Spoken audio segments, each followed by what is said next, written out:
Hey, you dorks, this is Gunnar Hansen, Leatherface from the Texas Chainsaw Massacre, and you are listening to The Dorkening.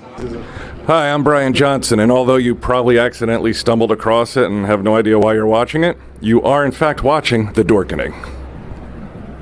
Hello, this is Tom Kenny, voice actor, the voice of the Ice King on Adventure Time, and SpongeBob SquarePants. Meow. Oh, Gary the Snail, too. Hey, guess what you're filling your eye holes and ear holes with? The Dorkening! Oh, I love the Dorkening. Very popular in Ooh and Bikini Bottom. Hi, I'm Lou Ferrigno. You're watching The Dorkening. And you know what? You don't like me when I get angry, so don't get me angry. You better keep watching The Dorkening. Hey guys, this is Felissa Rose, and you're watching The Dorkening. Hey guys, it's Courtney Palm. We're shooting Death House, and you're watching The Dorkening. This is Anthony Michael Hall, and you're watching The Dorkening. Stay tuned. My friends are going to show you what entertainment's all about, baby. The Dorkening. Ladies and gentlemen, welcome to episode 27 of, I almost said Throwdown Thursday podcast. There you go. The Loudest Sports Show. You know why? Because I restarted my computer and it didn't bring my sheet back up. So when I went to go read off my sheet that I read off of every week, wasn't there. So we are here, episode 27 of the Loudest Sports Show, brought to you by the Dorkening Network and sponsored by Deadly Grounds Coffee. I'm your host, Patrick Rahal. You can call me Patsy the Angry Nerd. I'm here, as always, with my co-host on the show, my co-host in life, Slash is the Ice Queen. Got Correct, that one sir. right. And we are joined by a very special guest today, Mr. Craig Allen. And you have a very special group, and we're going to scroll that across the bottom for folks who are watching this on YouTube. Mr. Craig Allen is from StrongWILLed, Sports Memorabilia, and more. Craig, thank you so much for joining us tonight. Oh, it's my pleasure, man. I'm glad you could have us on and talk a little bit talk some sports, have some fun, and at some point we'll get around to to what we do. Yeah, especially because you had a busy night already tonight. One of the bigger, I don't know about bigger because you guys do a lot, but one of the nicer things you guys have done, since I've been a member of the group for the last couple of weeks, and you guys have done a lot of nice stuff. So we'll get to that, but you were a busy man tonight. For sure. So we are going to start off, as we always do, with our opening face-off question. And this is something that I don't generally agree with anything Kyrie Irving says or does, but he kind of raised an interesting point recently. He is of the opinion that the NBA should change its logo. And for folks who are unfamiliar, the NBA logo, like that white silhouette on the red and blue background, has been for many, many, many years the silhouette of Mr. Jerry West, former Laker, and now he is or has been working in the front offices for several teams over the years. And so my question, the opening face-off question today is, should the NBA change its logo? And if they do, to whom should they change it? So Craig, you are the guest. I'm gonna let you take first crack at this. Oh, I get to kick this off. All right. So first, I'm gonna say, love Kobe, right? Love him, and I know that's where Kyrie is kind of pushing. That's what I've been hearing, a lot of push for Kobe. Mm-hmm. I mean, growing up, right? Who didn't? Kobe, right? That's all we did. But I'm a purist. Okay. I guess I'll say it that way. And my thought on this, right?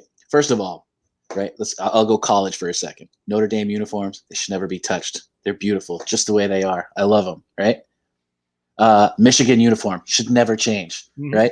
These certain things. And yeah, I know maybe, change can be good, but first of all, I can't get behind Kyrie. And I like the logo, right? I mean, and maybe I did hear a good point.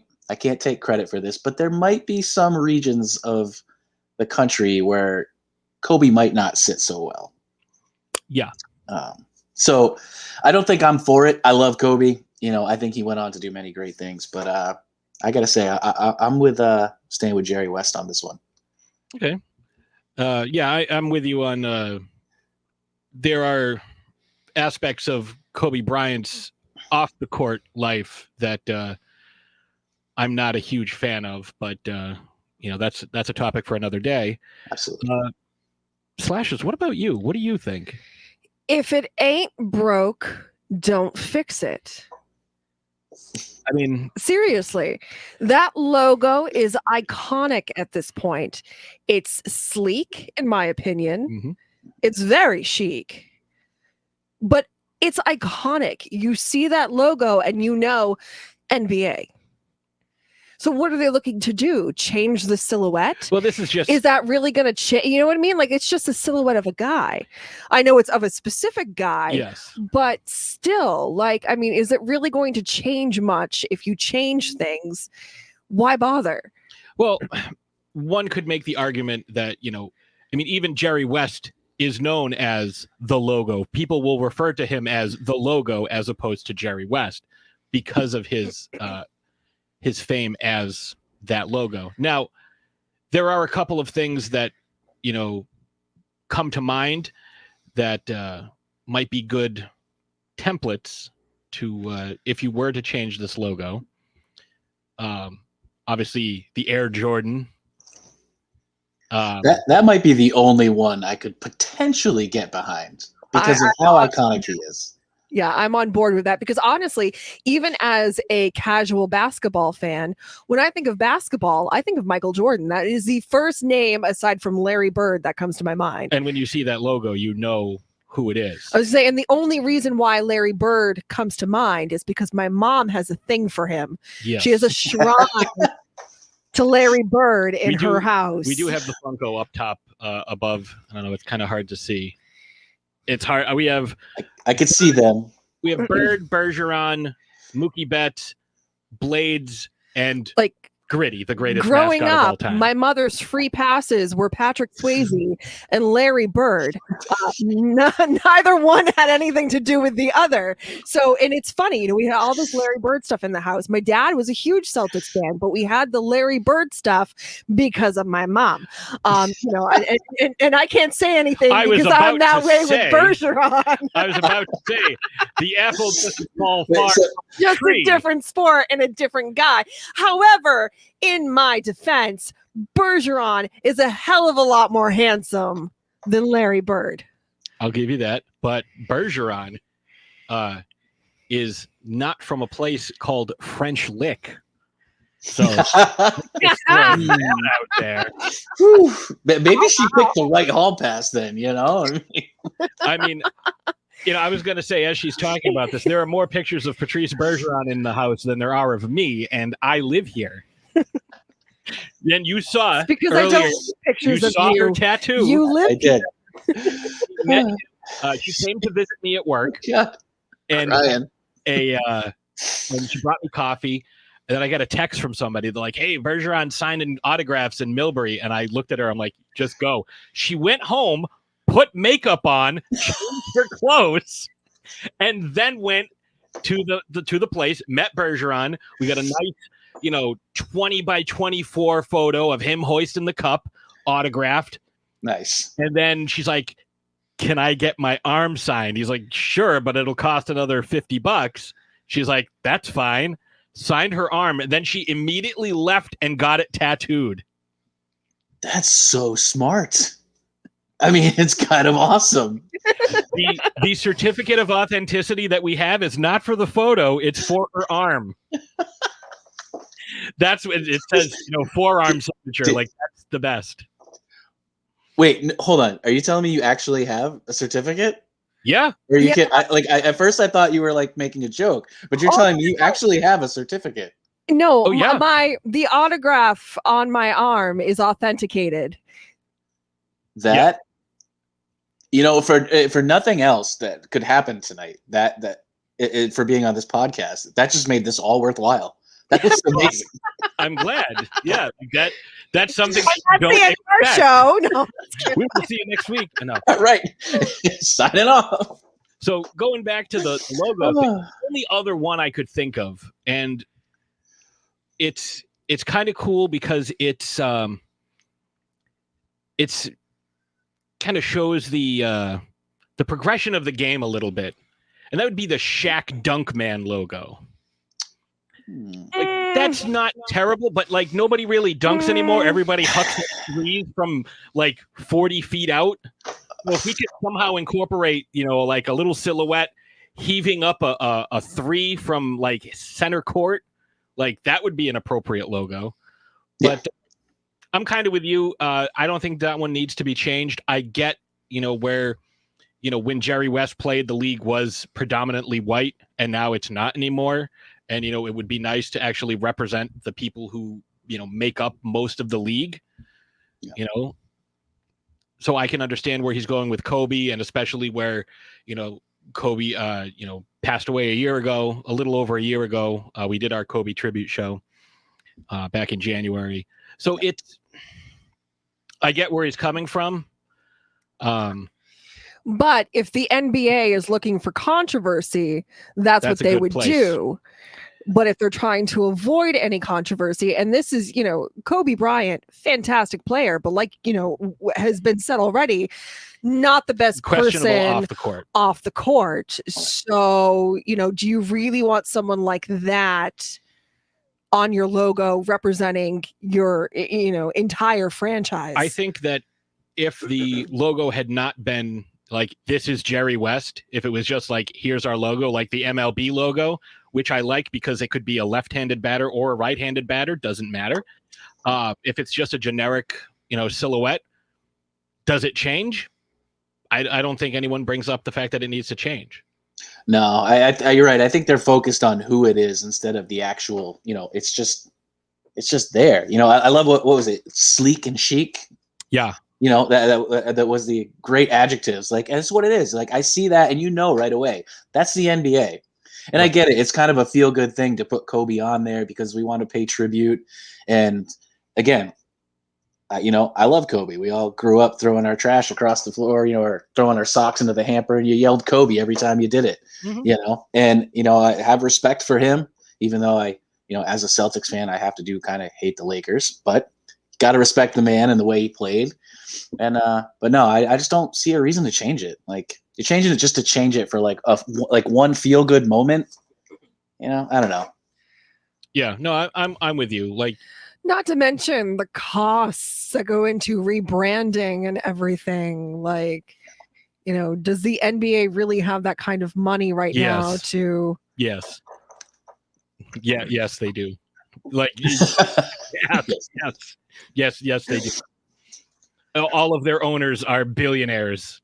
They, if they wanted to, they could be like, yes, we'll pay. Mark Cuban himself could do it. Steve Ballmer himself could do it. Like, fair point. They'd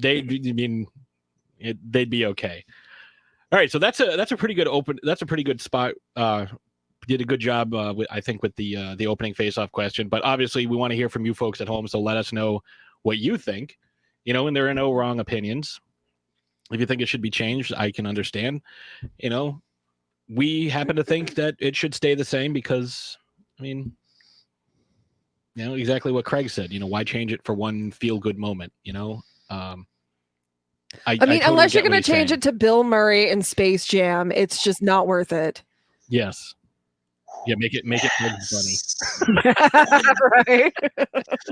Not a great reference. Solid reference. Yeah, that's what we do on this show. There's a lot of pop culture references in addition to the sports stuff.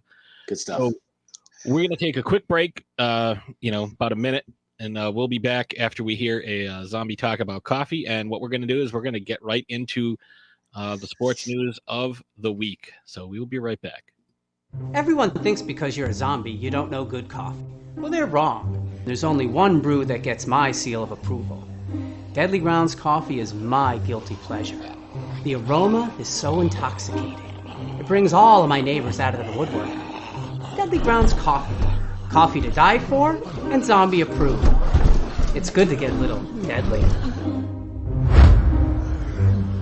Use the front door!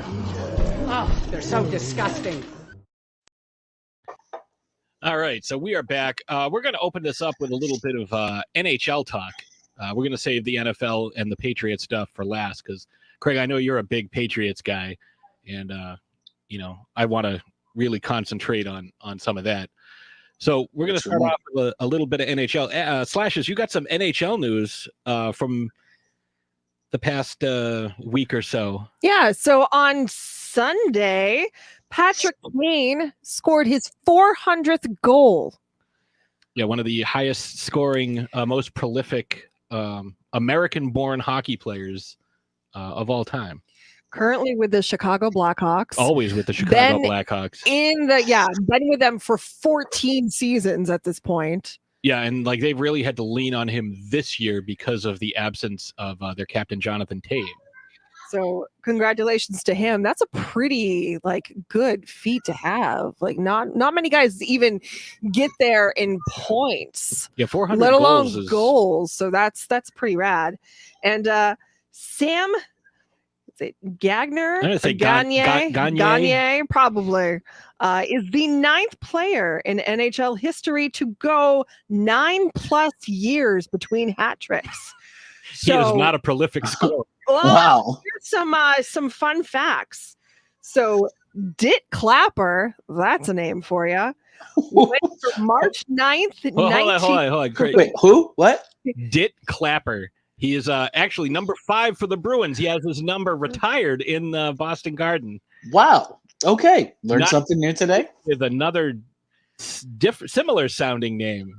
Like maybe what you might have heard was like, who? Tit Slapper? Like what? Like so he went 11 years and 345 days between hat tricks from March 9th, 12 years. From March 9th, 1933 to February 17th, 1945. Woody Dumart went 11 years, 69 days from December 25th, 1939 to March 4th, 1951. Guy Carbonneau. Guy. Oh, excuse me. It's Guy. Yes. I would have messed that up too. Oh, sorry. I'm horrible with accents. He went 10 years, 355 days from January 6, 1983 until December 27th, 1993. Justin Williams went 9 years, 93 days from October 16th, 2006 to January 17th, 2016. And you know what's nuts about him is in between that time, he was named Conn Smythe winner for the Kings. This is true. Johnny Busick, 9 years, 62 days. Oh, that's his number. He had to go 9 years. From March 1961 to May 3rd, 1970. And they won the cup that year. Oh, they did. Oh. Saku Koivu. Ooh, Miku's dad or grandfather. or who knows? Dad or older brother. He went 9 years, 53 days from November 18th, 2002 to January 10th, 2012. Got to be his brother because Miku just retired. Yeah. So it's probably not his dad if they're the same Probably age. his brother. Boyd Devereaux went 9 years, 25 days. So from March 17th, 2000 to April 11th, 2009. And then Sam Gagne went February 2nd, 2012 to February 25th, 2021, making it 9 years, 23 days. And last but not least is Dick Duff. He went 9 years, 16 days from February 3rd, 1957 to February 19th, 1966. It's another solid name too, by the way. Yeah. That's it. Good bookend on each side, of names. These old hockey names. From Dick Clapper to Dick Duff. Just remember everyone in between. It's all in the pronunciation. There was a guy, his name was Guy Forget, but if you were just reading it, it's Guy Forgets. Like if you fair enough too into it. But speaking of a couple of guys on the Bruins all-time list here, Bruins have been playing really well. They took a couple of really harsh back-to-back losses, outscored 13-4 back-to-back games, losing to the Islanders, who they have not beaten. Like they can't beat the Islanders, and they struggle mightily against the The Devils, we talked about it a couple weeks ago, I think it was, where they were... It's maddening. They were 10-0-1 against everyone that was not the Islanders or the Devils, and they were 1-3-1 against everyone, against those two teams. And now it's even worse because they've lost a couple more to the Islanders. They cannot beat New York. I don't know what it is. Oh, it's brutal. And for whatever reason, they always start Halak. They never start Tuukka.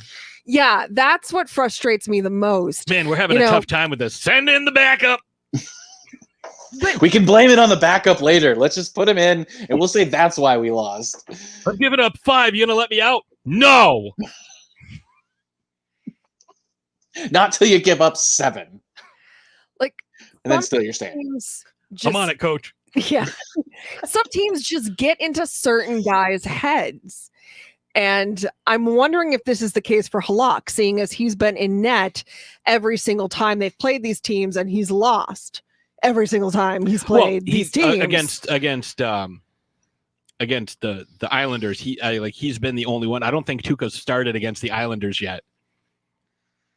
So it's really frustrating. I really hope that they put Tuukka in net next time they play, just to see if they do a little bit better. Yeah, the Islanders are a team that match up really well with the Bruins. I will say though, I am really, really, really enjoying the reigniting of the New York Rangers Bruins rivalry. This has been a really fun matchup to watch. Craig, have you watched much of the Bruins this year? I haven't caught a whole lot, but I did watch. So I caught some of the outdoor game, and then I actually was watching the last game, and I had a friend who said this, so I can't take credit for it, but I totally agreed with him.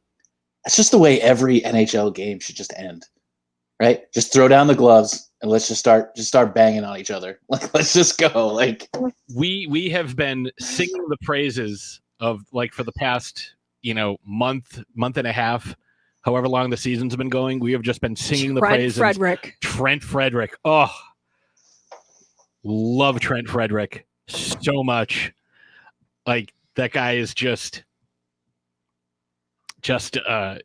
he's everywhere. He will do anything. He's 22. He flies around. He's not afraid. Like, he doesn't care who you are. He's not afraid of you. He's not afraid to throw down. Well, he's not afraid to make these ridiculous shots. He's not afraid to, put himself in harm's way, to, try to shots. Right. Like, he's just not afraid. He's a gutsy 21-year-old. And it's just really exciting to see. He's playing some great hockey. He has as of right now, has a really promising career ahead of him, and I hope the Bruins hold on to him. I'd love to see, he's obviously performing well with his teammates, mm-hmm. So I'm hoping the Bruins decide to hold on to him. Oh yeah, he's not going anywhere. See how much he flourishes. He was drafted. It was I believe it was him, DeBrusk, and McAvoy were all drafted. No, that wasn't him. It wasn't Frederick. It was Zaboral, I think. Mm-hmm. But yeah, the kid's 22, and he does everything he's young and he's eager. He fought Tom Wilson, who's one of the dirtiest players in the entire league. That's what I'm saying. Like, and that guy is no not joke. Afraid. He does not care who you are. You got to have guys like that with that confidence, just willing to do anything, willing to throw down, willing to, just take the hits for the team. Yeah, they put him on the power play. He's chirpy. He's scrappy. I love him. Like, I'm really loving watching him this season. So speaking of that, they just threw up a graphic because the game's on right now, and they showed Zdeno Chara playing for Washington, even though he is 43. Kind of sidestep on that. This is not the first time the Bruins have played Chara in a Capitals uniform, but this is the first time that they've played each other in Boston on home ice, and they just scored. Marchand to Pasternak. Buried it. Like, perfect pass. Let's go. Say it's perfection. No, I wouldn't. No, I wouldn't. The perfection line. Pass the puck over to David. That's I hate that. The perfection line. But yeah, they had like a nice little like tapping their sticks against the boards. I'm not gonna lie. Great. Yeah, I was gonna say like it definitely would have been, I think, more emotional, more electric if a crowd had been there. There would have been a 5-minute video. I would have fucking loved to have been at that game.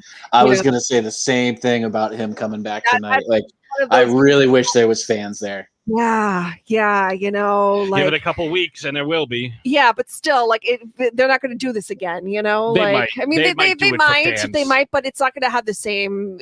Like this is his first time back on Bruins ice. Like he skated here for 15 seasons. Yeah. I found out tonight he actually gets to see his family tonight. Like they stayed here. Like he left, they stayed. Wow. Like they're still living in the area somewhere, so he's actually going to get to see his wife and kids tonight.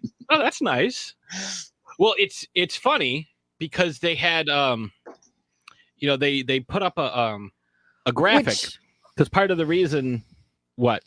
Well, I was going to say that leads me to believe this may be his final season playing hockey. I think so.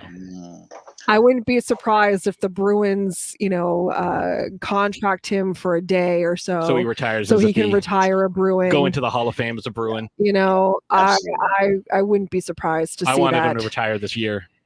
I mean, yes, but I mean, clearly he feels like he has something he needs to prove. I don't know what. So I mean, what else? Captain to Stanley Cup winning team. I don't know. I mean, maybe he's chasing a cup. I don't know. But I mean, like, if you're chasing a cup, why wouldn't you stay on the Bruins? Like, I don't know. I don't think it was his choice either, was it? I think they kind of decided to go younger. A front office job, but if you stay with us, you're going to be like a seventh defenseman. Well, they put the stats up. The oldest defenseman that the Bruins have is 29. And most of them are 23, 24. Oh, my God. They went from Chara. Chara's 43. And McAvoy is 24. Now, McAvoy is like his production. They put up a stat the other night. He is averaging 0.72 points per game, which is a career high. And that has only gone higher and higher as he has played. And like the fewer minutes Chara has played and the more that they've relied on McAvoy, the better his point production. Like I've seen him in a few games this year where he just comes down and he activates on defense. He comes in, he's part of the offensive rush, which is something he couldn't do with Chara because Chara is, as great a player. And we've had this discussion on this show. He has lost a step. That happens at 43. Your body does not react the same way at 33 and at 23. His only advantage was the fact that he's 7.5 feet tall with a 22-foot wingspan and, the 9-foot stick that he had. So he could, the dude can dunk from the foul line. Zdeno Chara's as tall as a Zakem. Yeah. Like it's, Ovechkin, Trent Frederick getting involved with Ovechkin. I wouldn't. I wouldn't do that. Care who you are. He does. Well, hey, that goes back to the point. He has that confidence. He doesn't care. Well, he's gonna go into the boards against anybody. He's gonna go. He's not gonna back down. He doesn't care. I like that. I like that a lot. Actually, I'm gonna start watching this kid more. But he just was a borderline dirty hit. But slammed Ovechkin into the boards, and Ovechkin got up to him, and he grabbed Ovechkin, dropped his gloves, like, what do you want to do? And Ovechkin just stood there like, son. Because remember last year, the guy challenged Ovechkin, and Ovechkin KO'd him, and the dude missed like 6 weeks because Ovechkin like just knocked him the fuck out. That's because he's Russian. Well, they were both Russian. They were Russian trying to get goals. He's not Stalin. Right into that. Frederick reminds me a little bit of a young Marchand.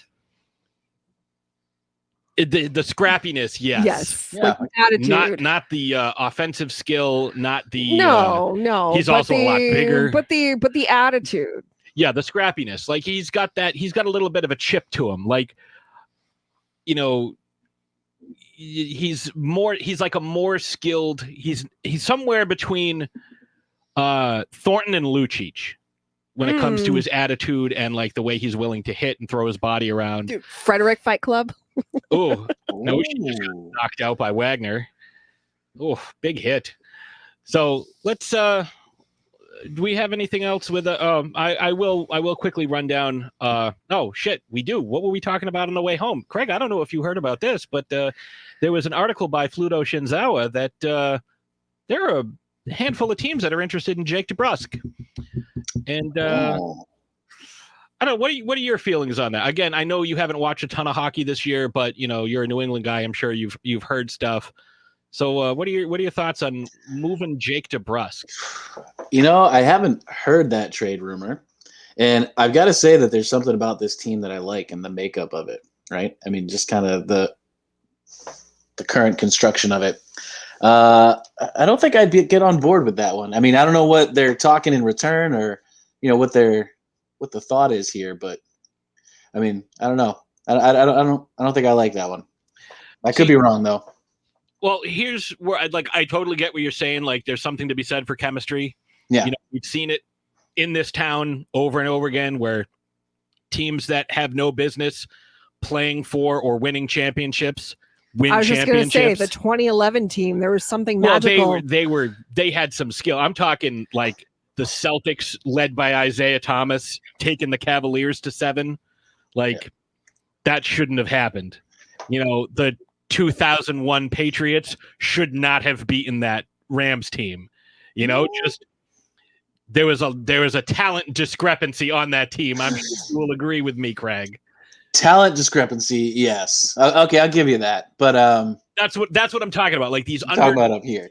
Yeah, these underdog teams, like, you know, some of these Red Sox teams that, you know, shouldn't have played as well as they did. Like Mike Lowell was not supposed to be a World Series MVP. He was a throw-in. The idiots? Yeah. Cowboy up. Like, so I get what you're saying there with that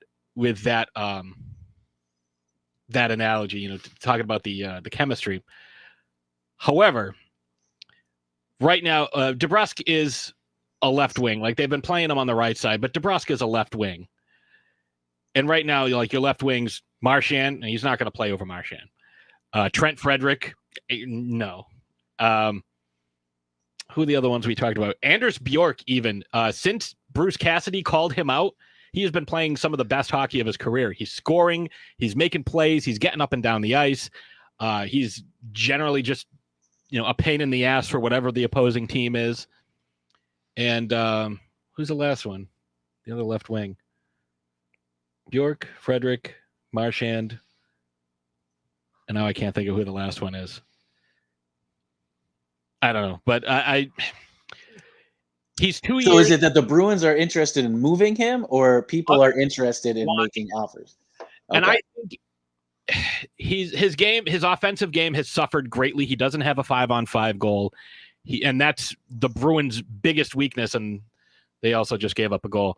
That's their biggest weakness is 5-on-5 goals, because when you have a top line like they do, you know, certain teams, you know, Colorado, Edmonton, Pittsburgh, you know, the Capitals, the Bruins, when you have like these elite offensive players, you know, your power play is going to be good. But it's the 5-on-5, like, you know, when your top line is shut down, where are you getting your offense from? And DeBrusk is a guy who a couple of years ago scored 27 goals. Where is that now? Like, he hasn't come close to matching that. I think it might be good if he goes to, you know, another spot, a change of scenery, move him, get another left shot defenseman, you know, a top 4. Doesn't have to necessarily be top 2, but a top 4 defenseman, especially with the injuries. Like, I'd rather see, like, you know, Jacob Trouba or Matt Dumba than, you know, Urho Vakanainen. Yeah, I mean, I heard listening to you know, some of the local sports talk that they were very shorthanded in the defense area. So, I mean, if they could make something happen there, and see, this is the insight that I definitely don't have into hockey. But when you start wording it like that, and I'm sitting here going, okay, That was a very uneducated answer to that question on my end. But you nailed it. Like, I would definitely, like, when you put it that way, I mean, if you get the right piece in return, especially with them being shorthanded, and I have heard all the 5-on-5, they have not really been strong in that aspect. There's been a lot of talk of that. So if we could bring somebody in that helps improve that and kind of strengthens, or somebody to strengthen that defense or add depth to that defense, I mean, that's something you could definitely get behind. Yeah, I mean, I would move him. I would move Andre Kasha. If you can move DeBrusque for maybe a guy who's got a year or two left on his contract, who maybe might be making a little too much money, but is a higher end offensive talent. Like, they've been looking for a right wing for David Krejci since, Nathan Horton was here. Like, it's been like they've tried it, Iginla, Yager, Backus. They've tried so many, and it just hasn't worked out. Who's the other one? Matt Bolesky. Like, I don't know. And again, you're basing your opinion based on what you have seen. Like you even said, like, you haven't been watching every game religiously. So yeah, but I see both sides. As a fan, there's definitely some team chemistry happening with this current team.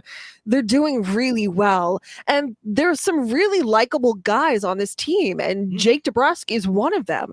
You just like him. You find yourself rooting for him. He's in that, if you watch some of the hockey, some of the commercials where they show like these guys' first goals, his first goal is there because his dad was in the stands wiping tears from his eyes because he scored on this gorgeous play. Like, it was just his first goal. Like, if you could script an NHL like first time goal, that would be his goal. It was just perfect, and his dad's there, and the rest of his family is there. And can you imagine that feeling?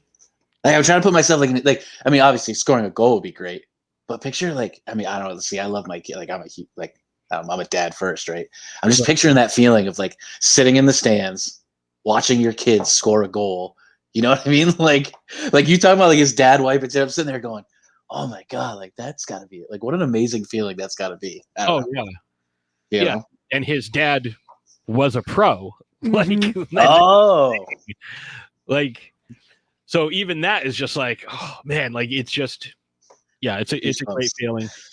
But at the same time, thinking about the future of the team. So yes, this team is great right now, but it could be better. And thinking about the future of the team, there are certain guys where I look at them and I say, that's a career Bruin. He is going to be a Bruin for a long time. They need to keep him. He's valuable. I don't necessarily think that about Jake DeBrusque. No, and he's a young guy who could be part of the future. I mean, he could, and I mean, and this is when, do you trade him or do you not? Like, it's always a gamble. Sometimes you trade a guy and they flourish. Well, that's and they play so well, and it's just like, oh, God damn it. But what did you get Blake in return? Wheeler, Blake Wheeler. God damn it. Like, But you got Peverly and Kelly, and you got a championship out of that. Right. But, it's so there's always that gamble that you take when you trade someone.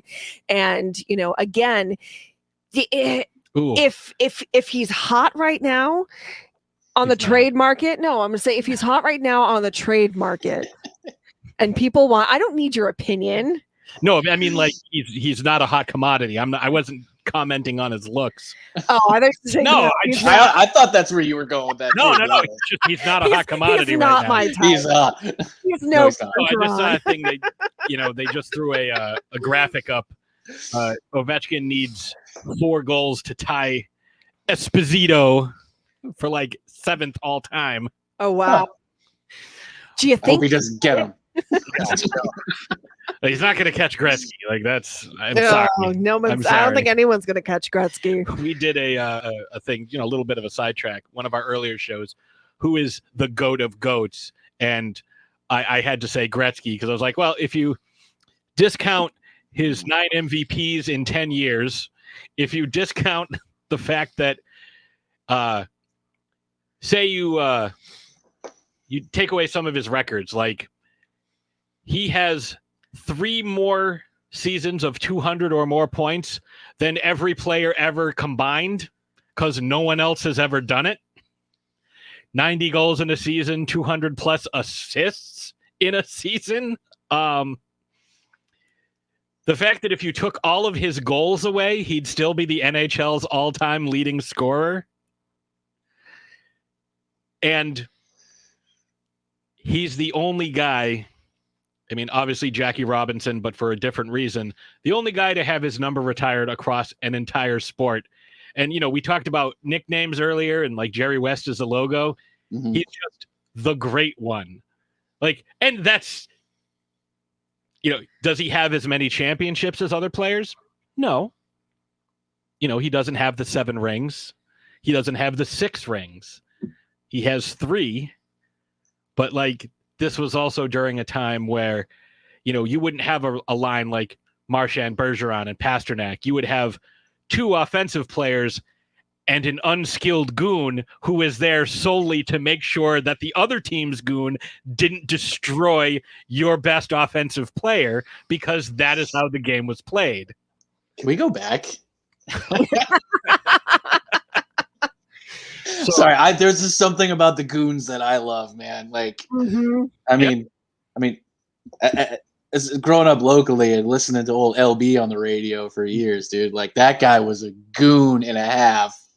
You know what I mean? And I just love that attitude. I love those guys. Yep, okay, here they come. You know what's about to happen. Yeah, that's why I loved Lucic, because he was kind of that hybrid where he has, some offensive skill, but he's just going to run you over. That's.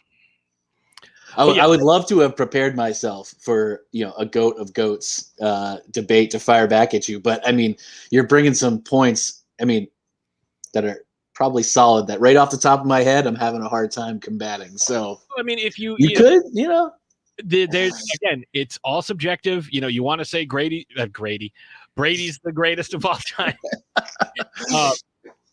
That's fine. It's difficult to say, the greatest of all time across all sports, because they don't play the same sport. Exactly. Right. Did you see sport? It's so different. Did you see the tweets that just came out from Brady and LeBron? LeBron saying he's going to play until he can't throw touchdowns anymore, and Brady saying he's going to play until he can't dunk anymore. We'll get into Brady, because I want to talk about the James Corden interview last night. Oh, God. I saw a small snippet. Yeah, that was some good stuff. Giselle is pissed. So before let's wrap up the hockey stuff, because I want to just do this real quick. Tampa Bay has reclaimed first place in the Central. They have 31 points with 2 fewer games than Carolina. They are tied with Carolina. Florida's got 30. Chicago's got 28. Columbus with 23. Nashville with 20. Again, it's those few teams there. Also, I just saw this. I didn't notice this, but Charlie Coyle is not playing tonight because he is on the COVID-19 protocol. Oh, okay. I just saw this. So the Capitals. I actually knew that. I knew that. That's the Bruins news that I knew. I did not. I knew I should have put it in my notes. Next time you're on. Yeah. I'll be more prepared. Yeah, again, really, most of this is just kind of off the cuff. You'll notice that most of the stuff we're talking about, as for hockey, was not in the outline. The outline just said Bruins bounce back after 2 bad losses, and that was the extent of the NHL notes. And we wound up talking about how hot or not hot Jake DeBrusk was. Right. Yes. Right, the super hunks. So East Division, Bruins have slipped to 3rd. Islanders and Capitals tied for 2nd. But the Bruins have played 3 fewer games than the Islanders and 2 fewer games than the Washington Capitals. However, should the Bruins hang on and win this game, or because it's 1-1 right now, should the Bruins win this game, they will then be tied for the Central Division lead with 3 teams at 28. Then the Flyers and Penguins tied at 25. Flyers playing 2 fewer games. The Rangers at 19, and then the Devils and the Sabres you don't really have to worry about. In the North Division, Toronto still running away with that. Granted, they've played 23 games, which is more than Actually, no, it's right around the middle. The Canadians, who just fired their goalie coach after firing their coach and assistant coach 2 weeks ago, are at 25 points. But above them is Edmonton, who has maybe the top two MVP candidates outside of Toronto. They're playing so well, and their standings don't necessarily reflect that. Well, I mean, they've been playing some great hockey. But they were, down further in the standings. Yeah, a few weeks ago. Climbing, so they've been steadily climbing. But they're not going to catch Toronto. Toronto is just playing out of their 36 fucking minds. points. They have 17 wins, which is more than any other team. Two more than any other team, minimum. They've only got 4 losses and 2 overtime losses. Like, their goal differential, again, other than Tampa Bay, who went on a streak recently, Tampa Bay is a plus 32. Toronto's plus 26. And again, they have 2 guys who could be in the MVP conversation, Austin Matthews and Mitch Marner. Although I will say, I don't like Marner's mustache. It looks like he's about 14. He's like, oh, look, I can grow a mustache. It's not good. Calgary's got 22. So it goes Toronto, Winnipeg with 29, 36 for Toronto, 29 for Winnipeg, 28 Edmonton, 25 Montreal, 22 Calgary, 20 for Vancouver, and 17 for Ottawa. So the top 3 spots are pretty much going to be Toronto, Winnipeg, and Edmonton. But those bottom 3, Montreal, Calgary, and Vancouver, because you're playing each other, all these, they're playing each other 8 times because that's a 7-team division. It's the only sport where it's uneven divisions because there's 31 teams because we're waiting for team number 32, the Seattle Kraken. And fun fact, there is only one league in the 4 major American sports that does not have a team in Seattle, and it's a league that had Seattle represent them in multiple championships, and that would be the NBA. They moved their Seattle team to Oklahoma City, but everybody else has a Seattle team, or technically the NHL will next year, but they've got logos and they've got a facility and they've got general manager. So that is the 32nd team, Seattle. Seattle Kraken. Nice. Seattle Kraken. We got a real nice logo, real nice colors. I like them. I'm about to check it out. I actually learned something new tonight. Yeah, very cool. The West Division, we've been talking about this one. This one has been like really, really tight. It's even tighter than the North Division is. So you got Vegas with 27, the Blues with 26, the Wild with 25, Avalanche 23, Kings 22, Coyotes 21, Sharks and Ducks with 18 and 17 respectively. So again, the Ducks, I mean, I know that they're a negative 28 goal differential and they've lost 7 straight, but they've lost 7 straight and they're only 10 points out of first place. Like, that's crazy. And again, you're going to be playing all of these same teams, all the teams that are ahead of you. Like, that's all you're going to be playing. So, Craig, do you have any more stuff you want to talk about with the NHL? Do you want to move on to Major League Baseball? I think I'm good on. Actually, no. I'll say one more thing. Since we're talking about looks, the Bruins need to keep rocking those awesome '80s jackets and glasses that they had at the outdoor game. The whole Macho Man look. Let's keep it going. I like it. Listen to some more Barbie Girl. Bergeron serving 90s dad bod pack realness. I'm so here for it. Yeah. So shirt tucked into my trousers and didn't have a chance. My fanny pack and my Walkman. I'm listening to some. That's my Bergeron impression. I know he doesn't sound like that, but. You nailed it. I thought I actually, if I wasn't looking at a screen and seeing you, I actually would have thought I was talking to Bergeron. So, I have to run back to the bus. I forgot my hockey shoes, and I will not be able to play if I do not have my hockey shoes. You have anything you want to add for NHL? Please stop. All right, so please stop is so let's move on to Major League Baseball. The Red Sox, after suffering a couple of crushing spring training games, came back. Like, I saw the score earlier today. It was like 14-3 in the 7th inning at one point. So they've played a couple of good games, but I put zero stock in. I mean, the spring scores. training is what it is. It's like training. It's like, oh, there's Chris Sale is pitching for the BU, JV team today. Oh, they lost 22-4 to the Twins. Like, I went to a game in 2006 because I was down visiting my grandparents, and because they lived in like a big like retirement community, and there were folks there that were Red Sox fans and folks there that were Yankees fans, but the Marlins played both of them. So they were like, oh, we have an extra ticket. Would you like to go see the Red Sox play the Marlins spring training? Like, hell yeah, I've never been there. And it was like the Marlins had their starting infield, including Hanley Ramirez playing. And like the Red Sox, I was like, I think I saw that guy at the car wash 2 days ago. Like, why is he pitching for the Red Sox? Yeah, you can't put any stock in the scores down there. Like you really can't. Like it's one of those things where, I mean, it's even like preseason football. You know what I mean? You've got to watch individual performances against, like, you got to know it's a 1 going against a 1, or you got to kind of pay attention to, each individual person and how their performance is. Like, if you put stock in the scores, you're going to lose your mind.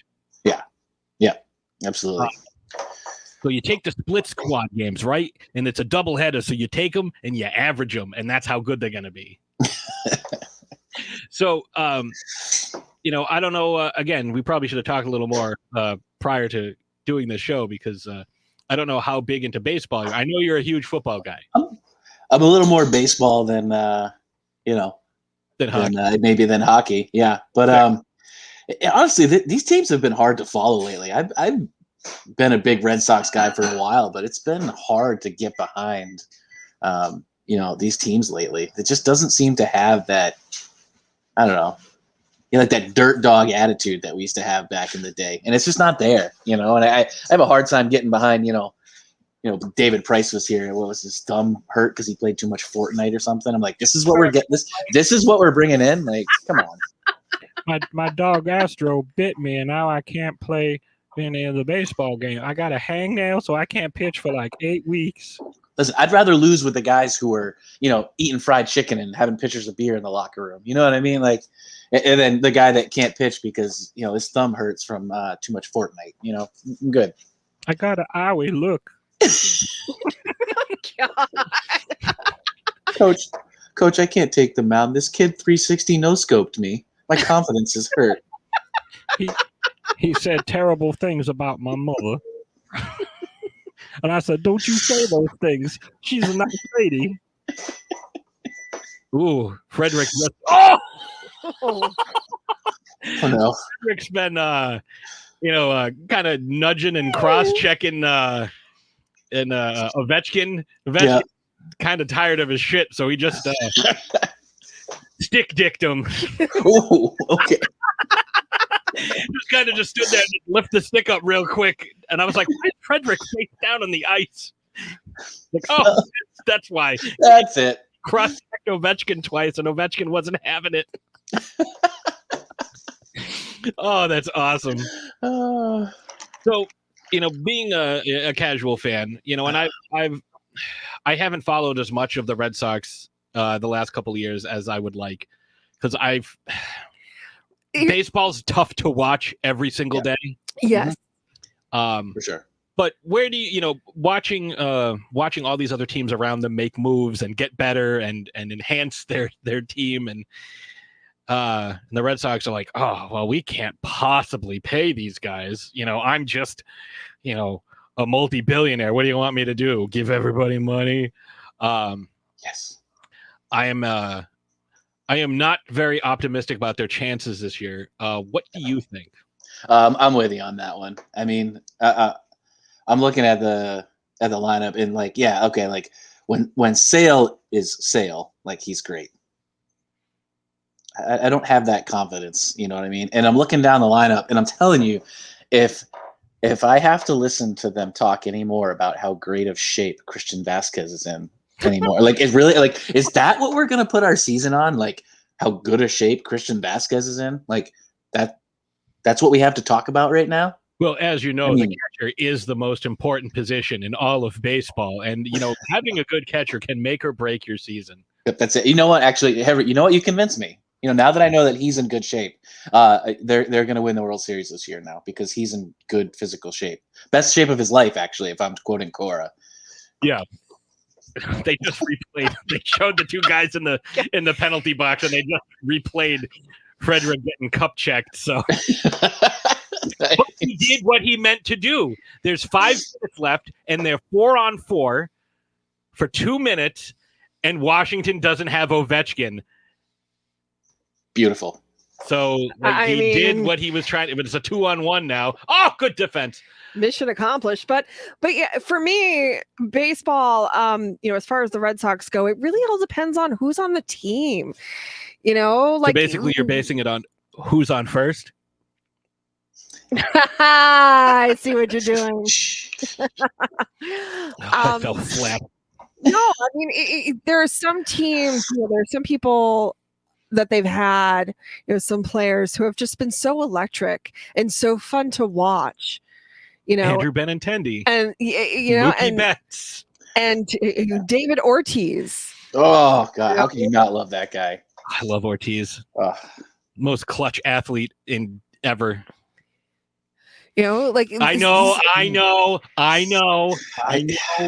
But I see what you're saying. So it's hard for me to really go back at that because you've got to look at what he's done. The dude has the clutch gene, and that you can't argue against that. Ortiz. This might be a controversial statement, especially to a Patriots fan, but Ortiz never had to rely on the kicker to win the game. Just throwing it out there. Just saying. That is why I pick Ortiz. Okay. However, Brady does still have more rings. True. I mean, I guess my response to that would be who gets the kicker in range to make that kick? No, I get you. You know what I mean? But it's all subjective. I was unemployed in 2013. We had been married a little over a month. And it was the ALCS against the Tigers. And the Sox are down. It was either 3-0 or 4-0, and Ortiz is up with the bases loaded, and he just deposited the ball into the bullpen. And Torrey Hunter was trying to get there and just could not, and flipped into the stands. And instead of trying to help him, the bullpen cop was like, "Yeah!" Granted, we all were. Yeah, absolutely. Torrey, you all right? Does that bone always stick out of your face? I love how that dude became so iconic. The cop that just got super excited and threw his hand, became an icon in Boston for the longest time. I actually I saw this framed Boston sports piece. That's awesome. It was something like beers or something, a play on Cheers. And of course, actually it had the guys eating the beer and chicken, and there's a couple Bruins fighting in the background, and there was the cop in the back of the bar doing this. That's awesome. But yeah, getting back to watching the Sox, I like Devers. I like. He's in good shape too, by the way, in case you didn't know. Devers and Bogart. I love Bogart. I have a Bogarts jersey that my brother got me for my birthday a couple of years ago that I still wear all the time. Although today I am repping probably the greatest sport of all time. That would be Calvin Ball. Yeah. Or a Calvin and Hobbes fan. Okay, sorry. Yeah, that one went over my head. Sorry. But I think maybe see. I think I'm repping the best sport. Well, speaking of the great one, actually. The great one. But yeah, I think it's going to be tough to watch this team. Baseball is hard to watch when your team is winning. Yep. I think they need to make some changes, and we discussed this a few weeks ago on the show. They're like, all of the guys who get to make these decisions, the Baseball Writers Association of America, not letting anybody into the Hall of Fame. It's kind of reminds me of the Simpsons episode where Mr. Burns is trying to put together his softball team to beat the rival nuclear plant, and he's got all these guys like Honus Wagner and Mordecai Three Finger Brown, and Oh my God, I remember that. Like, yeah, your right fielder's been dead for 130 years. Like, he's like, fine, find me some good players, living players. Scour the American League, the National League, the Negro League, and it's like, oh, that didn't age. But it's like you're the guy who's supposed to be like putting. Oh, Frederick and Wilson going at it again. You're the guy who's putting together this team. So I have a question. Yes. JBJ, is he or isn't he? No, and I don't want him. I don't want Jackie Bradley Jr. back. Like, this guy, you want to talk about like somebody who's gotten hot a few times at the right time. Yes. Like, yes, 2018 ALCS MVP. Yeah, he had a couple of awesome plays, came through in the clutch a couple times, especially with that 3-run shot that he had. But I am not overly fond of him. Like, this guy will go 6 months hitting, 125, and then for a week and a half, he'll hit 800, and everyone's like, see, JBJ. It's like, yeah, but they're not winning. Like, don't get me wrong, one of the best defensive players in all of Major League Baseball. I love watching him play center field. Like, he tracks the ball great. When with him, Benintendi, and Betts in the outfield, I loved that outfield. That was such, like, wherever you hit it, like, somebody was going to get it. Uh-huh. Like, that you weren't going anywhere. But I don't want him back. Like, let him go. Like, they tried trading him, nobody wanted him. Like, and this is But a guy he's a free agent, correct? Yes. Yeah. So they could just say no. Well, yeah, but I'm don't worried want because you. they're going to look at the analytics nerds are going to look at that like, well, he had a very high VORP, so we should bring him back. This is, and I want to touch on this. When it comes to the analytics nerds, this was an NBA game happened the other night, and I think it was the Jazz. No, I always do this. It was the Nuggets, because for some reason I always conflate Jamal Murray and who's the kid for Utah, the point guard, young kid. I can't think of his name now, but like they had like some great duels in the playoffs last year when Utah played Denver. Like they were going back. Jamal Murray and I can't think of it. Like, and he's a star too. I can't think of his name. The Jazz got a defensive stop. There's like 4 seconds left. And there's no one in front of them. Like 4 guys going down court. No one in front of them. Every single one of them stops at the 3-point line. It's like, what do you do? Drive in and dunk it. Lay it up. What are you doing? I almost brought this up when you mentioned this 3-point thing earlier, because I know exactly what you're talking about.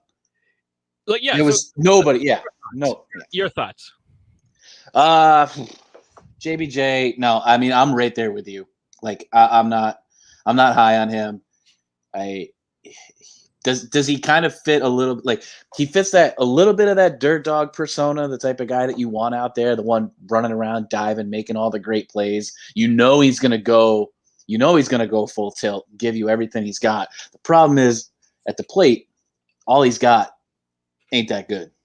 Yeah, he's a liability offensively, but yeah. So I don't think any of us are really optimistic about the Red Sox, especially considering where the Yankees, the Blue Jays, the Rays coming, the defending AL champs, and everybody's gotten better. So I'm gonna except the Sox. Yeah, well, all of those guys have gotten better, and the Twins have gotten better, and I don't know. So we're gonna move on though, because I want to talk about that 3-point play. So give me your feelings about that 3-point play and the proliferation of 3-point shooting that has happened in the league. It drives me insane. I don't know why you take that shot so much. Why it's like it is funny. I even go and it's like it's like trickled down to even like the kids. Like, so I see like a bunch of kids sitting around playing basketball. Where do they all shoot from? Well, they have to shoot from the 3-point line. It's like you're not even anywhere close, right? It's just develop your shot. But like that's the thing. Like they see all these guys shooting nothing but 3-pointers, so they want to be like the guys that they're watching. And that play like absolutely drives me nuts. Like there's nobody in front of you. There's no defense whatsoever. Why are you all stopping? You have the easiest line to the hoop, tie the game, move on. Right? Yeah. They were down 2, they were down 2, weren't they? We're down 2, like 4 seconds left. So why go for the win there? Okay, all right. I mean, you could say that, that Gene, you want to win, you want to get it right there. Maybe you don't think your chances are that good in overtime. But like, if you're guaranteed that 2 points and the easiest layup, and I mean, yeah, I guess you could miss a layup, but why take that shot? And why all stop there? Why do you all want to be the hero? Why can't you just go in there and tie the game up and move it into overtime and win the game there? Like, have confidence in your team to get that done. It drives me nuts. The 3-point shooting's, ugh. Yeah, and it's Donovan Mitchell. It came to me. Donovan Mitchell of the Jazz, like the duel that he had with Jamal Murray last year, where they were both going for 50 points a game every game in that playoff series. Which, I love me some NBA playoffs. Like NBA and NHL playoffs are better than any other sport, in my opinion. But yeah, it's that play, and it's not like Mitchell, the all-star, took that shot. He passed the ball to some guy. It's because the stats nerds tell you that the 3-point play, shooting a 3, is more efficient than going in and driving the basket, which to me is nuts. Like, oh, I have a wide open 3. Like, there's no one there. I'm driving in and I am emphatically dunking that ball. Send a message like, yeah, we're going to overtime, but guess who's got the momentum? As opposed to, well, I hope this guy, hits a 3. He shoots, 25% from 3-point range. So you want to take a 1 in 4 chance compared to, a layup or a dunk that is probably, 85 to 90%. I mean, I couldn't agree more. Like, it makes more. I do like that there's a lot of attitude that goes along with going in there and slamming that ball down, and I think that does build momentum. I think, why do they hang so much on these 3-pointers? And so you're trying to tell me what? So there's some stat guy in the back that's telling you that if we hit this 3-pointer, it's betting for us. Sure, it's worth 1 more point. Yeah, and we win the game as time expires. But you wind up passing it off and missing it because it's a lower percentage shot when you can drive in. And honestly, like, so, I mean, I coached youth basketball here, and I would rip my kids a new one if they took that shot when they could have drove in and take the easy points. Yeah. I mean, you're down 3, you take that shot. You're down 2, you go take the easy points and tie the game. Yeah, it doesn't see, and that's the thing. It's like, you see it all the time in football. Like, do you play for the win or for the tie? Like, if you're down, 7 points and you drive down the field and you score, like, do we go for the win or do we go for the tie? Like, with the rules now, you go for the tie. Back in the day, yeah, if you lose that coin toss and you can't stop the opposing offense, go for the win, because you're probably going to lose anyways. But nowadays, with the rules that they have in place, where both teams get to possess the ball, yeah, play for the tie. But basketball, it's weird, and that kind of brings. What were you going to say? Well, I was just going to say, it's almost like guys are more concerned with their own player stat than working as a team. There is, and you know what's fun to watch? Teamwork. There's there was a study that went on a few years ago where, you would see these guys like take these long shots right as the clock was expiring at the end of the first and the second and the third quarters, to like maybe hit a 3. But if you watch them, and it was always the star players, if you watch them, they would always let the ball go just after, so it wouldn't affect their stats. It wouldn't affect their shooting percentage. Like, and it wasn't just one guy. There was, pretty much everybody across the league. Like, oh, well, I tried taking a shot, but, oh, man, I didn't make it. So it's like, it's the appearance of effort. But, that whole thing, the individual aspect of this sport kind of brings me to my next point. The All-Star game. We talked about this a lot. I'm not a big fan of how the All-Star game is conducted when it comes to choosing players, when you have, the fans choosing players. I'm also not a fan when your team needs you to play and you have a bit of an injury, nothing terrible. Like, I don't know, let's just pick a name out of thin air. Oh, Jalen Brown. Let's just talk about Jalen Brown for a moment. So Jalen Brown has been battling knee tendonitis and has been in and out of the Celtics lineup. And when he has been in the lineup, he's been severely limited. And you also have Jason Tatum, who has not been himself and has admitted that after his bout with COVID, he's still having a hard time, getting his wind. And, it seems to be affecting his play. But they're both going to participate in the 3-point shooting contest in the All-Star game. They're both playing in the All-Star game. Tatum, because he got named a starter after Durant's been out. Durant got named a starter and he was a reserve, but now Durant isn't playing because he's hurt. Now Jason Tatum is starting. Well, I mean, you got to build your brand. You got to protect your image. You got to play in the All-Star game. Jalen Brown, I will give him a bit more of a pass because he has never been an All-Star before. This is his first year.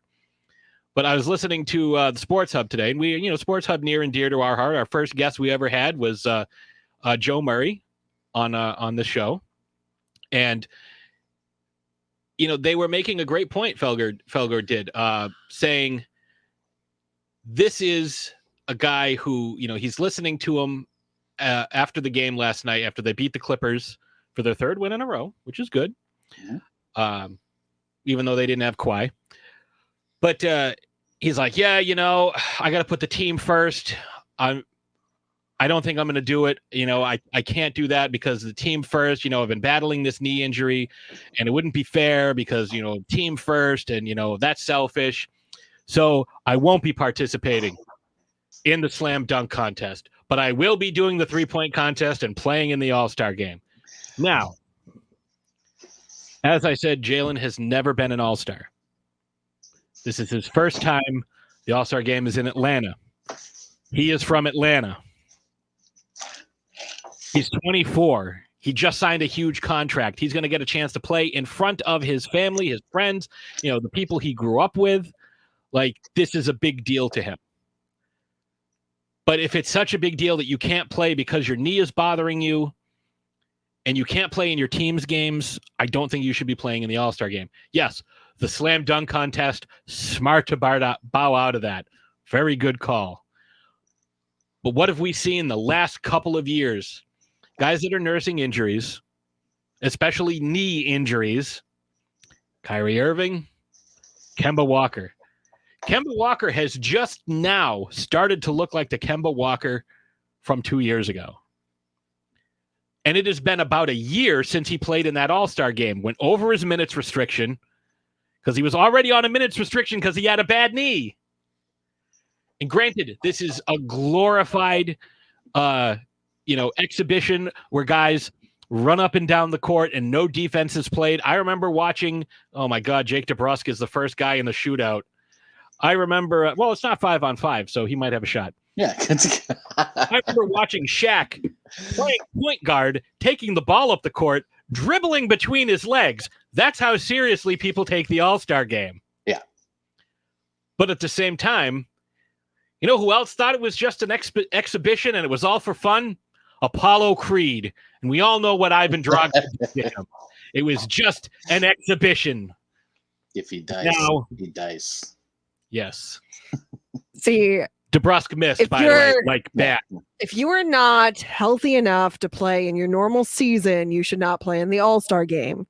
Mm-hmm. If you do not do your homework, you do not get to go outside and play. No, if you're too sick to go to school, you can't go to the movies with your friends. Right. Bingo. Right. So, shit. Your thoughts, Craig, on this this whole thing.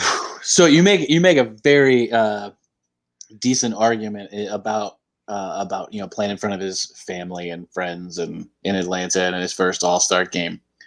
But here's where I'm kind of wrestling back and forth with this, right? My first thought is like, dude, your knee's bothering you? Like, why are you playing in a game? Like, it's just, you shouldn't be doing it. Like, rest up, get ready for the rest of the season, right? But like you're saying, it's not even a game anymore, right? I mean, and it barely was even back in the day, but I felt like they used to, I don't know, maybe I was a kid and I just didn't really understand back then watching back in the Jordan age. I felt like they used to play a little bit more. But now, like you said, they more competitive, Jordan, Kobe, Bird, like these guys had a disdain for each other. They weren't going to the All-Star going, okay, so we can both go to this team next year because they have 2 max slots open. Let's team up and play. These guys were like, no, I hate you. We have real animosity, like Pippen, Bird, Jordan, Magic, the Pistons. Yeah. So, I mean, there's that aspect of it where like, yeah, it isn't really a game, right? It's like, I mean, and calling it an exhibition is almost even like a stretch. Like these guys just like they're kind of barely going through the motions. So how much more damage could be done? But like even if there's that little bit, right? Like you've got to, you have an obligation to a team, right?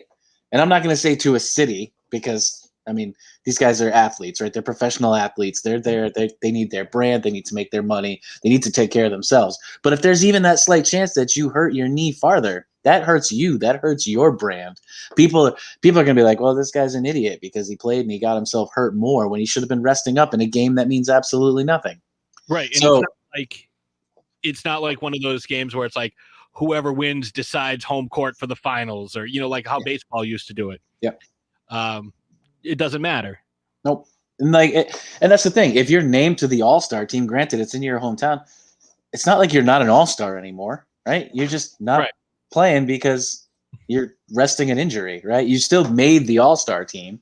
They don't like take that away from you. Like you were still named an All-Star. Yeah. You get to keep that distinction. Yeah. So you're not playing because you're nursing this injury. It's the smart thing to do. So that's the smart aspect of it. But then there's that, that heart piece where they're like, well, my friends and family in my first All-Star game. So I could definitely see where, being in that situation where you're kind of struggling with it. And, hopefully as an athlete, we can trust him to make the right decision that his knee is no, we can't do that. I will say I will give Jalen a little bit of a pass when it comes to brand building because he's not like a Kyrie who just went to like, oh, I'm going to talk to Durant about going to the Nets next year. Like he does a lot for social justice. And if he can gain a little more, not popularity, but like, a little more awareness, have people be a little more aware of who he is, and what he's trying. Like he was marching in the streets of Boston, this past year, like during the pandemic. Like this is one of the things he's very passionate about, social justice. And so from that aspect, I mean, especially in his hometown, like I get it's tough. Like you look at both sides, like, but for a guy like, Kemba Walker shouldn't have played last year. Irving shouldn't have played. Anybody, I don't care who it is. Like if you are hurt and your team has the chance to make the playoffs, and that's what he was talking about during that press conference. Like, oh, I can't do the dunk contest. I might get hurt. We got to think about the playoffs. So I'm just going to do the other two aspects of this time. If I'm Jason Tatum, and again, I can't take credit for this because this is what Felger said, and I can take a week off. I don't have to run up and down the court. If I'm having trouble breathing, let me get a week of rest, man. Let me go and just chill. I'll play Fortnite with David Price. That's what we'll do. Like that's what we'll do. That one makes total sense for me, and I'm 100% with you on this one.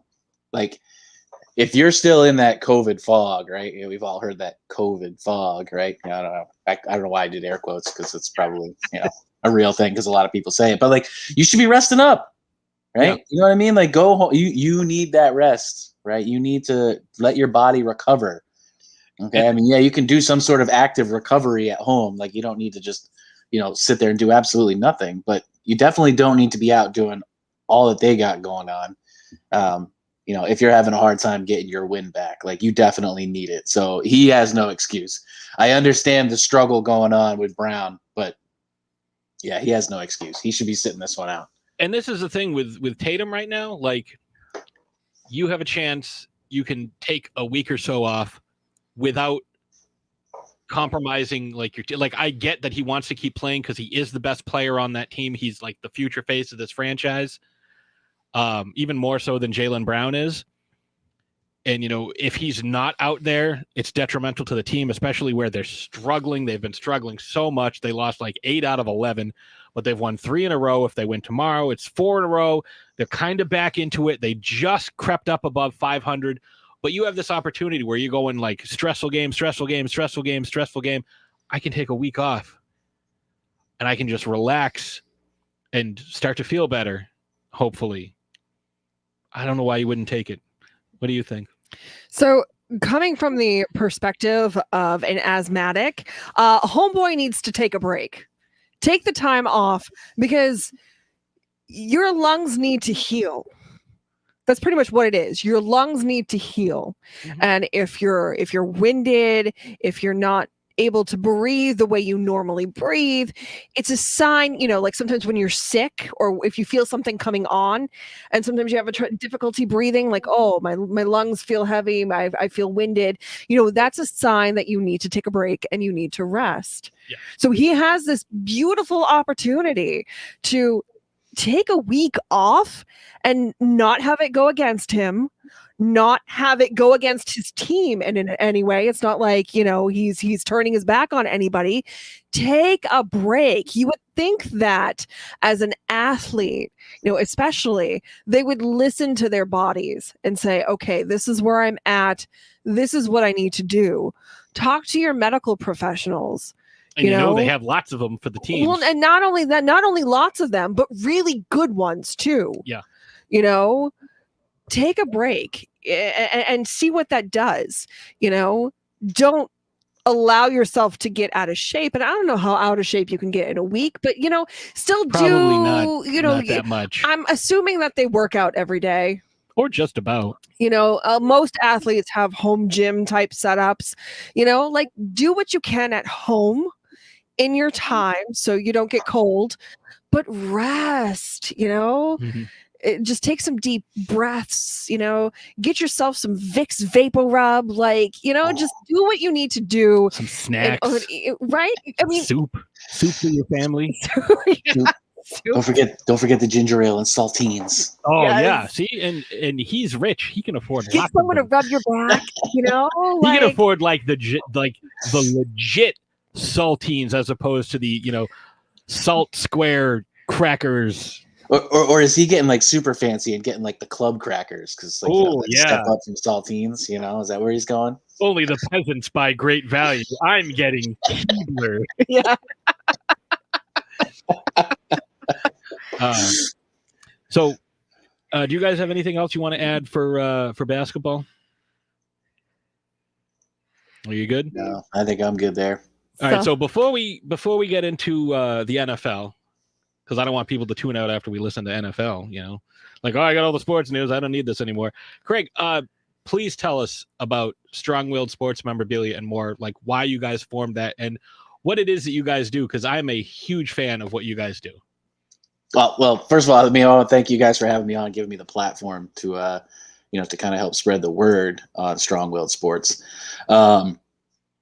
Well, it is quite a lengthy story, so I'll try to see how short I can be. I can be fairly long-winded. You've seen my live videos.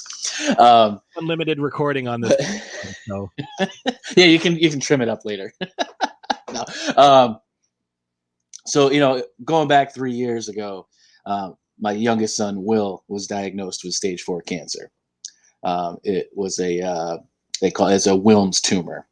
And so, you get that news. It was kind of crazy. You hear that about your son. And I still remember sitting in the hospital that day and they told us the news of what was going on. And I just completely blanked. And I was like, could you tell me that all over again? Because I was trying to listen, but I couldn't. But anyways, my son, he made it all the way through, came out the other side, thank God. And, along the way, we kind of adapted, his name's William, we can call him Will. And, along the way, as we kind of started through this journey, StrongWILLed kind of came to be our thing, kind of our rally cry, for that fight. And, we always said, I mean, actually, and even during, his treatment, we always said, like, when this is over, when we get past this, we're going to do everything we can to give back. And, we didn't even wait until we were through it. We actually did the WEI Jimmy Fund Radio Telethon, which was great. And we actually sold a bunch of T-shirts that said "Tackle." You've probably seen it on my maroon one. It says "Tackle Childhood Cancer." Sold a bunch of those. We were able to raise $3,000 while he was still in treatment. Donated that to them, and then from there, when that was all over, we actually met a bunch of families along the way who were battling the same cancer. We started a Pan Mass team together to ride the Pan Mass Challenge. So that first year, we raised $67,000 for Dana-Farber and the Jimmy Fund, right? And we were feeling really, really good about that. And we had just some great events planned. We were ready to crush that $67,000 mark. We were gonna we were shooting for $100,000 in a year, and COVID hit, and everything shut down. And I understand the attention that, COVID needs, right? I mean, it's a serious thing. So I wouldn't try to downplay that, but cancer doesn't go away during a pandemic. And, so that year we went from $67,000 to, we were only able to raise, I think it was 32 in 2020. So our fundraising was cut in half. And I know that was pretty much across the board because, I mean, it was a hard times for a lot of people, out of work, places were shut down. It was really hard to make the ask, to try to do things. And you couldn't have events. We had great events planned to raise money. And, kind of as 2020 was wrapping up, I started to come across these, these groups that were, I guess, well, you're not supposed to say that word raffle on Facebook, but I guess I can use it here. Yeah.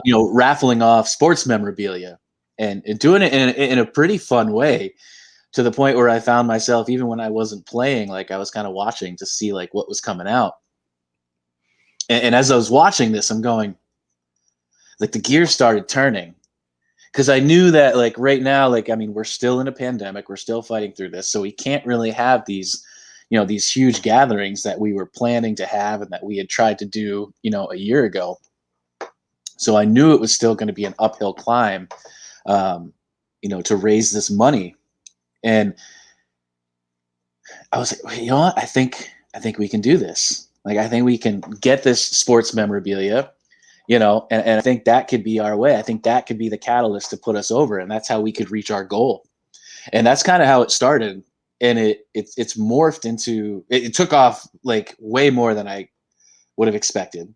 The people that have joined the group, yourself being one of them, I appreciate you being in there, have done so much to support the cause, and I mean, everything that we do all goes right back out the door. And yeah, our strong focus is on, pediatric cancer and, cancer research and supporting those. But, as you saw, there was a few weeks ago, there was a member of our group who fell ill. He was in the hospital, needed a little bit of support. Somebody had put together a GoFundMe for him. Had nothing to do with cancer, but it was a member in need. So we were able to throw him some money too. Mm-hmm. And so we started the group, the actual group I created in the beginning of November. I don't think we started running anything until maybe the middle of the end of November. But since that time, we've been able to donate over $22,000 to various pediatric funds and pediatric cancer funds, the Jimmy Fund mostly. You mentioned earlier tonight, you mentioned the game we did, which was, I had a lot of fun with that one. My wife, we came across these Easter baskets, right? And these kids are out there on the, in the clinic getting their treatments. And I thought it was what a great idea. Let's send them Easter baskets. And I had the members of, one per person, like pledge to send an Easter basket, pay this amount of money, donate this amount of money to pay for one of the Easter baskets. And I'll give away a full-size, authentic, autographed helmet. Speed Flex. I know, it had to be a Speed Flex, didn't it? The Speed Flex. That thing, I was sitting there. I was getting ready for this, and I was framing my 2 jerseys behind me there because I had just come home with the frames, and I was refreshing my phone over and over and over, waiting for that because I knew you're the people in these groups so quickly jump on all these spots, not only because you give away some amazing stuff, but because of the cause it goes to. Like, you have to get in and you have to be fast. So I wanted to make sure that I got a spot. Like a lot of groups that I'm in, because we're in several of the same groups. Yep. A lot of like, oh damn it, I didn't win again. Like for this, it's like I don't care. Like it doesn't matter if I don't win. Like this money is going to a good place, and like that's part of the reason why I wanted you to come on and talk about this, because this is important. Like you said, off air a little bit, we were talking about, how cancer has pretty much touched everyone. Like talk to someone and cancer has touched their lives in one way, shape or form. And it sucks, like I am not a rich man, but if I can help spread the word and we can drive some more traffic to your group, or, we can, do it like you guys have, you're looking for sponsors right now. Correct. Yeah. So this will be our 3rd year riding in the Pan Mass Challenge. And for anybody who doesn't know what the Pan Mass Challenge is, it's a 193-mile bike ride that starts in Sturbridge and ends in Provincetown. So, basically it covers almost all of Massachusetts. And really the best thing about the Pan Mass Challenge, well, God, there's so much good I could say about the Pan Mass Challenge. But when it comes to fundraising, it is one of the few, and one of the very few, where 100% of every rider raised dollar goes directly to the cause. Now, granted, there's so many great, fundraising, movements out there, but they have this large, overhead where, they have to take a certain percentage. And I get that, and that makes sense. But there's so much support behind the scenes, sponsorship wise, of the Pan Mass Challenge, because of the movement, because of how they're so well organized, and it's just, they're a well-oiled machine. And I felt so bad for them. Billy Starr, the president of the Pan Mass Challenge, he is so passionate about what he's doing. The Pan Mass Challenge has been going on since 1980. And, it started out from almost nothing and has grown to what it is today, one of the largest fundraising events in the country, and one of the very few, like I said, where 100% of your donation goes directly to the Dana-Farber Cancer Institute, right? Not many people can say that because they have this overhead, right? Mm-hmm. Even us, like almost 100% of ours goes, right? But we still have to pay for shipping and, all the boxes that everything goes in, and, all that stuff. So, there's a small amount of, that we have to take out of that. Like all that kind of stuff for the Pan Mass Challenge is all covered by their sponsors because they're so behind their mission. So we have a team, which is called Team Wilmsbros, which started, right at, so when the moment that Will was cleared. So when you go into I guess I'm bad at telling my stories, but when you come into to Dana-Farber and you're heading into the Jimmy Fund Clinic, you walk across this bridge, and it's the Pan Mass Challenge bridge, right? There's the bike there. There's usually the check presentation from the year before. And I remember walking across that bridge every day, and I remember saying to myself, okay, like I'm going to ride this, right? But I definitely have to train for it. It's 193 miles, right? I got to put some effort into this. And I was not in the place to do that when Will was sick. So I made the pledge to myself that as soon as he was out of treatment, I was going to put the work in, and I was going to ride this, and I was going to raise the money, and I was going to make it happen.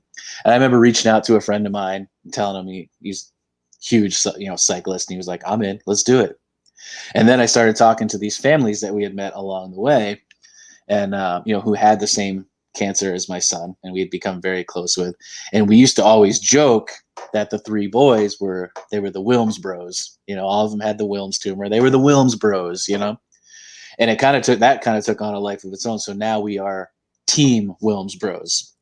And so we'll be riding again this year. We have a Captain America themed riding jersey that we'll be rocking on day 2. Day 1, you wear the Pan Mass Challenge jersey, but we'll be rocking this jersey while we train as soon as we can secure all our sponsors and get it made up. But we'll also wear it for the entire second day of the ride, which is the whole length of the Cape. But yeah, we are in search for some sponsors. We have 2 confirmed 100% on board already, like got their logos and their donation has already been made, which is all 100% tax deductible because they're Pan Mass, Dana-Farber. It's all 501c3 registered, which is something that I'm working on for StrongWILLed, because we have some things that we're trying to, try to focus on the next step. Like while this is still building momentum and we're still kind of on that upward trajectory, trying to think of the next step and getting StrongWILLed to be a 501c3, registered charity. So maybe even the people that are playing in the games, I'm not sure, I'd have to figure that out, but could potentially, maybe even write those off as well. But that's something we're thinking of, and we're trying to think of. We have some ideas that we're going to move on, hopefully, in the future. But yeah, I mean, I'm pumped to ride this year. I'm convinced that it's going to happen. We're going to be in a better place this year than we were last year in regards to COVID, and we're going to get on our bikes. We're going to raise a ton of money. I've already hit heavy hitter status, which is kind of crazy to think that we had that. So as a team, I think this year we are already, is there 7 of us now, 6 or 7 of us on the team, and we are at $29,000 already. That's awesome. Yeah. So, well, yeah, we're looking to kick the Pan Mass Challenge's ass this year and just crush it. So we're pumped, and so if anybody listening, if you got a business, if you're looking to sponsor a great team for a great cause, tax deductible, reach out to me. Shoot me a line.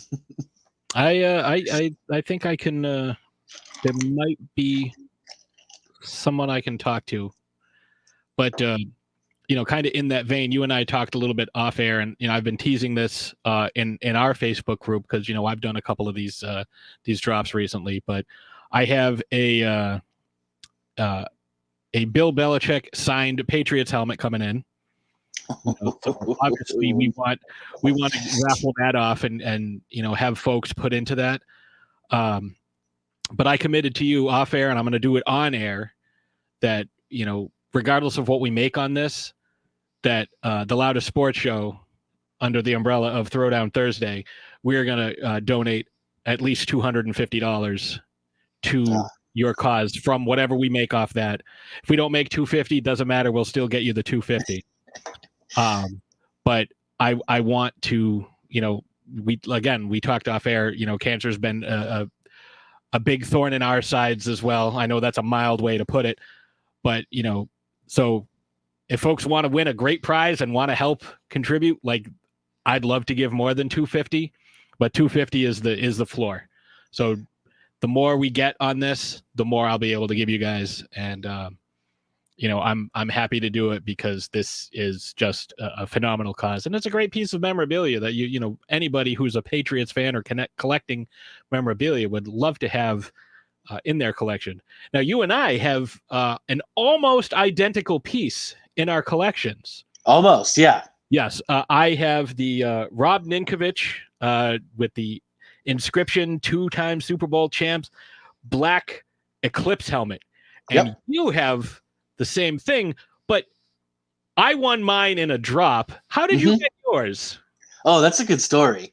And that just that really speaks to the greatness of this group, right? And the members of this group, because I appreciate the great comments that people say to us about kind of us, us being the heroes of this. But no, to me, it's about the people in this group, because I was hoping that we could create this community that kind of came together and did something great together. And that's exactly what it's been. And it's all about the people that are in it. And so leading up to Christmas, and I gotta tell you, this one hurt my soul. I don't think we hadn't quite spread big enough yet, so you probably hadn't seen us yet. But I did what was called, here's my clever marketing. I did the TB 12 Days of Christmas. Ooh, right. And we gave away an authentic Tom Brady helmet that was signed by actually him and Gronk. Oof. And it actually had a pretty sick visor on it with both of them and the 6 Lombardis and all that. It was a great piece. Well, anyways, that piece was the last thing that Bruce, who's one of the other admins, won in the group, because he came up, we had a conversation, and then that was when he decided to become an admin and he couldn't play anymore. But so he drove up, actually, and this was on Christmas Eve, believe it or not. He came up to pick up the helmet and drop off some donations, which another amazing thing that so many people do in this group. They send donations for us to move as raffle pieces to help raise even more money, which is great, because then the money's not coming out of my pocket. It's just all 100% for the game, which is amazing. But so we're sitting here talking, and I'm watching him, and like he's sitting there and he's doing this. He's like, and he keeps peeking out the window, and I'm like, what is going on? I'm like, why is he like, he's acting like real kind of shady, right? And I didn't.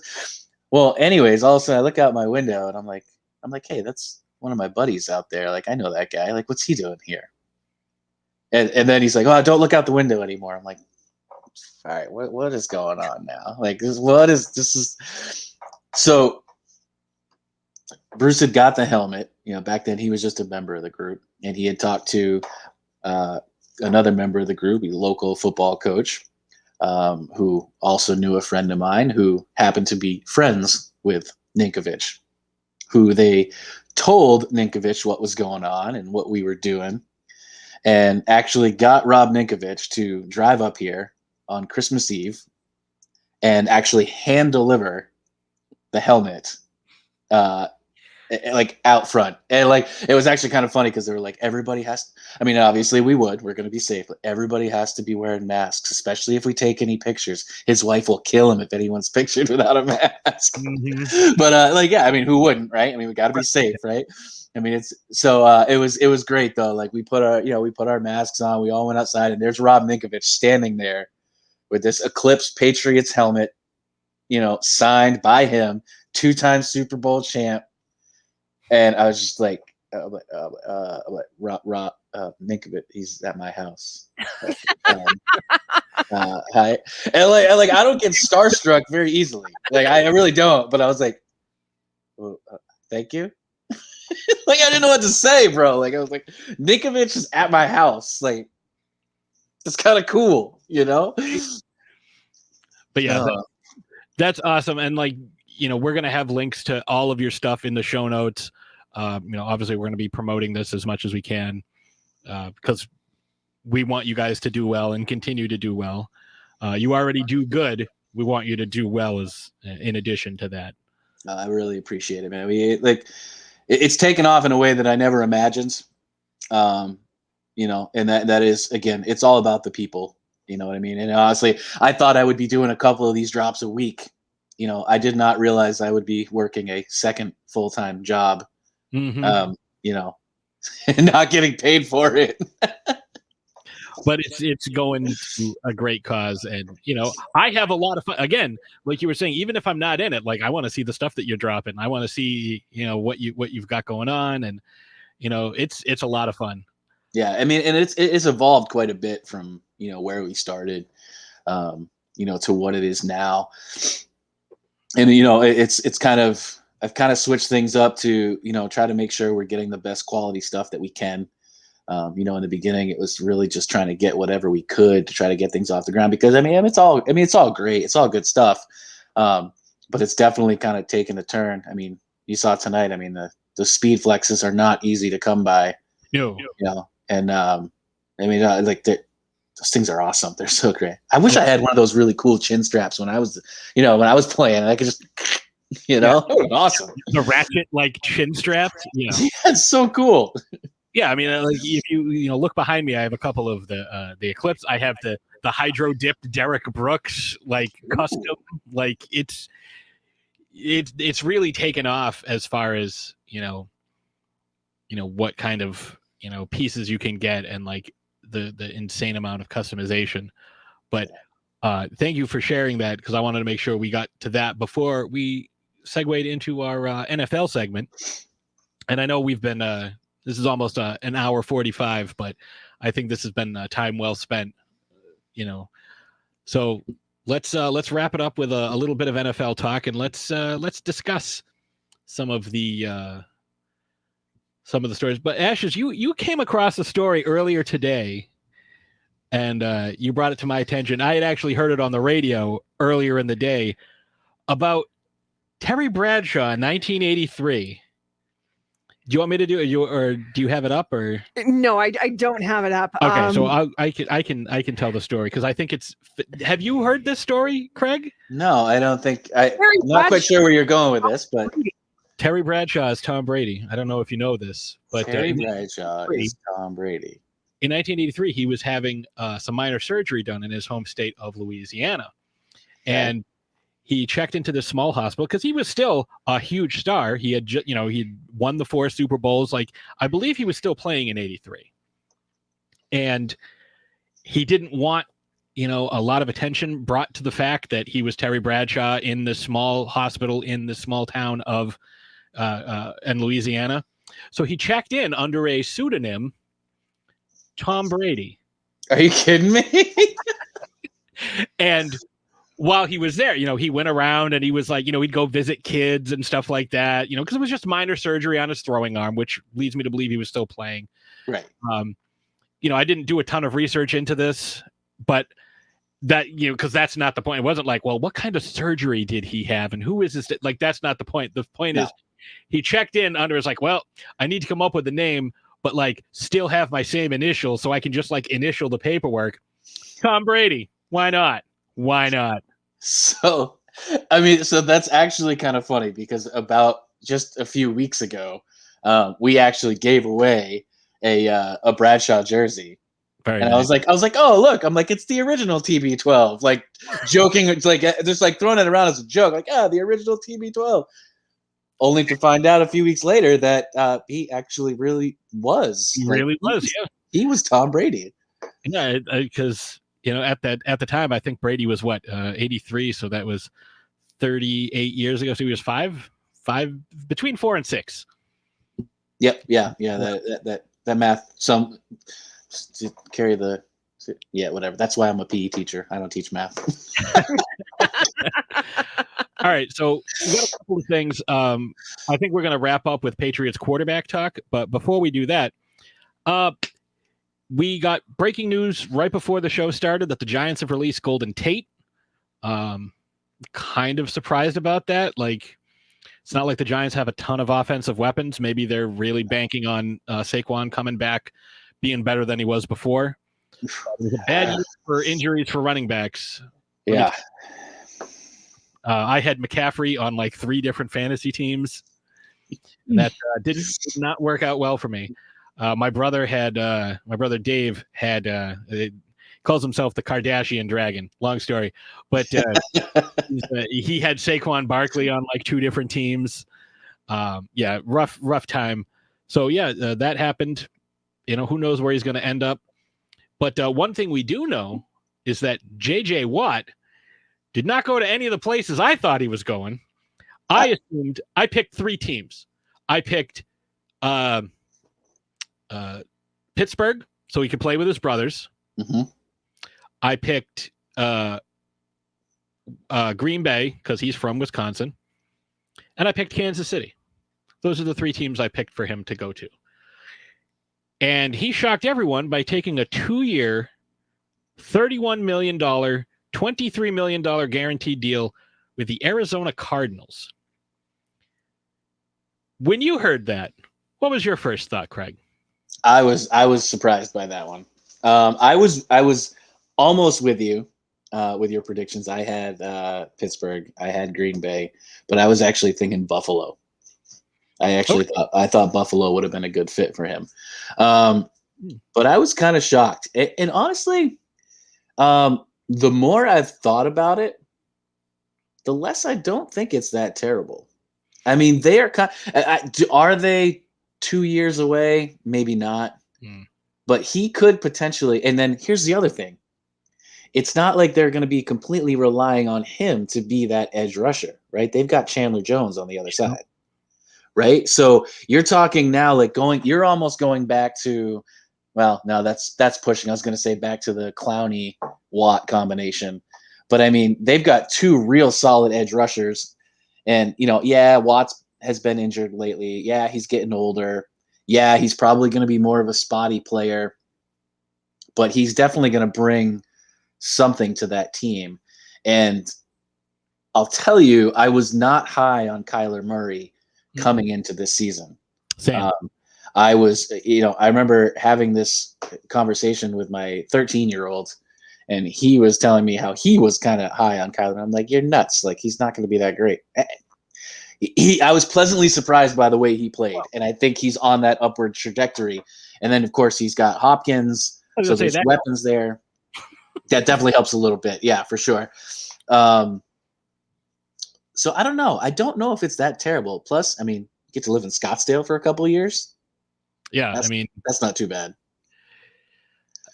I can see an older guy. I mean, I say older. He's 32, and I'm about to turn 40. A guy who, put it this way, has a lot of injuries, not wanting to play outside in the cold. Yeah. Your joints are going to ache, your hands, your fingers, but at the same time, this is a dude who wears an ACL brace on his left arm. So he's just a monster. But I took from it, I was like, I guess he doesn't want to win. But then I thought about it. He's 32. This is a 2-year deal. You know what this is? Last chance to grab a bunch of money before he ring chases in 2 years. Oh, okay. 32 years old. He's going to latch on to some other team. He's going to make, he was scheduled to make $17 million. He got a raise. Like, he was supposed to make 17, and now he's making, 16, give or take. Right. And I don't know. I love JJ Watt. I think he's a great philanthropist. I was astonished when they got rid of him. Like, he was the face of that franchise as much as anyone could be the face of a franchise, from what he did off the field, on the field, like during the hurricane a couple of years ago, donating like $20 million, whatever the hell it was, the millions of dollars to make sure people could eat and drink, like that was insane. What was your initial thought, Slashes, where you were like, oh, that's whatever? Or were you like, I'm intrigued by this? It's like, so that's a thing that's happening, huh? Like, I mean, Ash is a huge NFL. No, but here's the thing. I was surprised to see that he left, because some people, you just think that they're going to play for a team for the duration of their career. John Brady. Oh, excuse me. It's dusty in here. Oh, God, that cut deep. Oh, I'm sorry. That cut so deep. And I thought J.J. Watt was that guy. Yeah, I for the Texans. Yeah, and he again, like you said, like and he's leaving, and then he's not leaving. He's gone. Going to the Cardinals. Well, he's playing with DeAndre Hopkins, his buddy. What? They're friends. I believe they have an old Texans coach.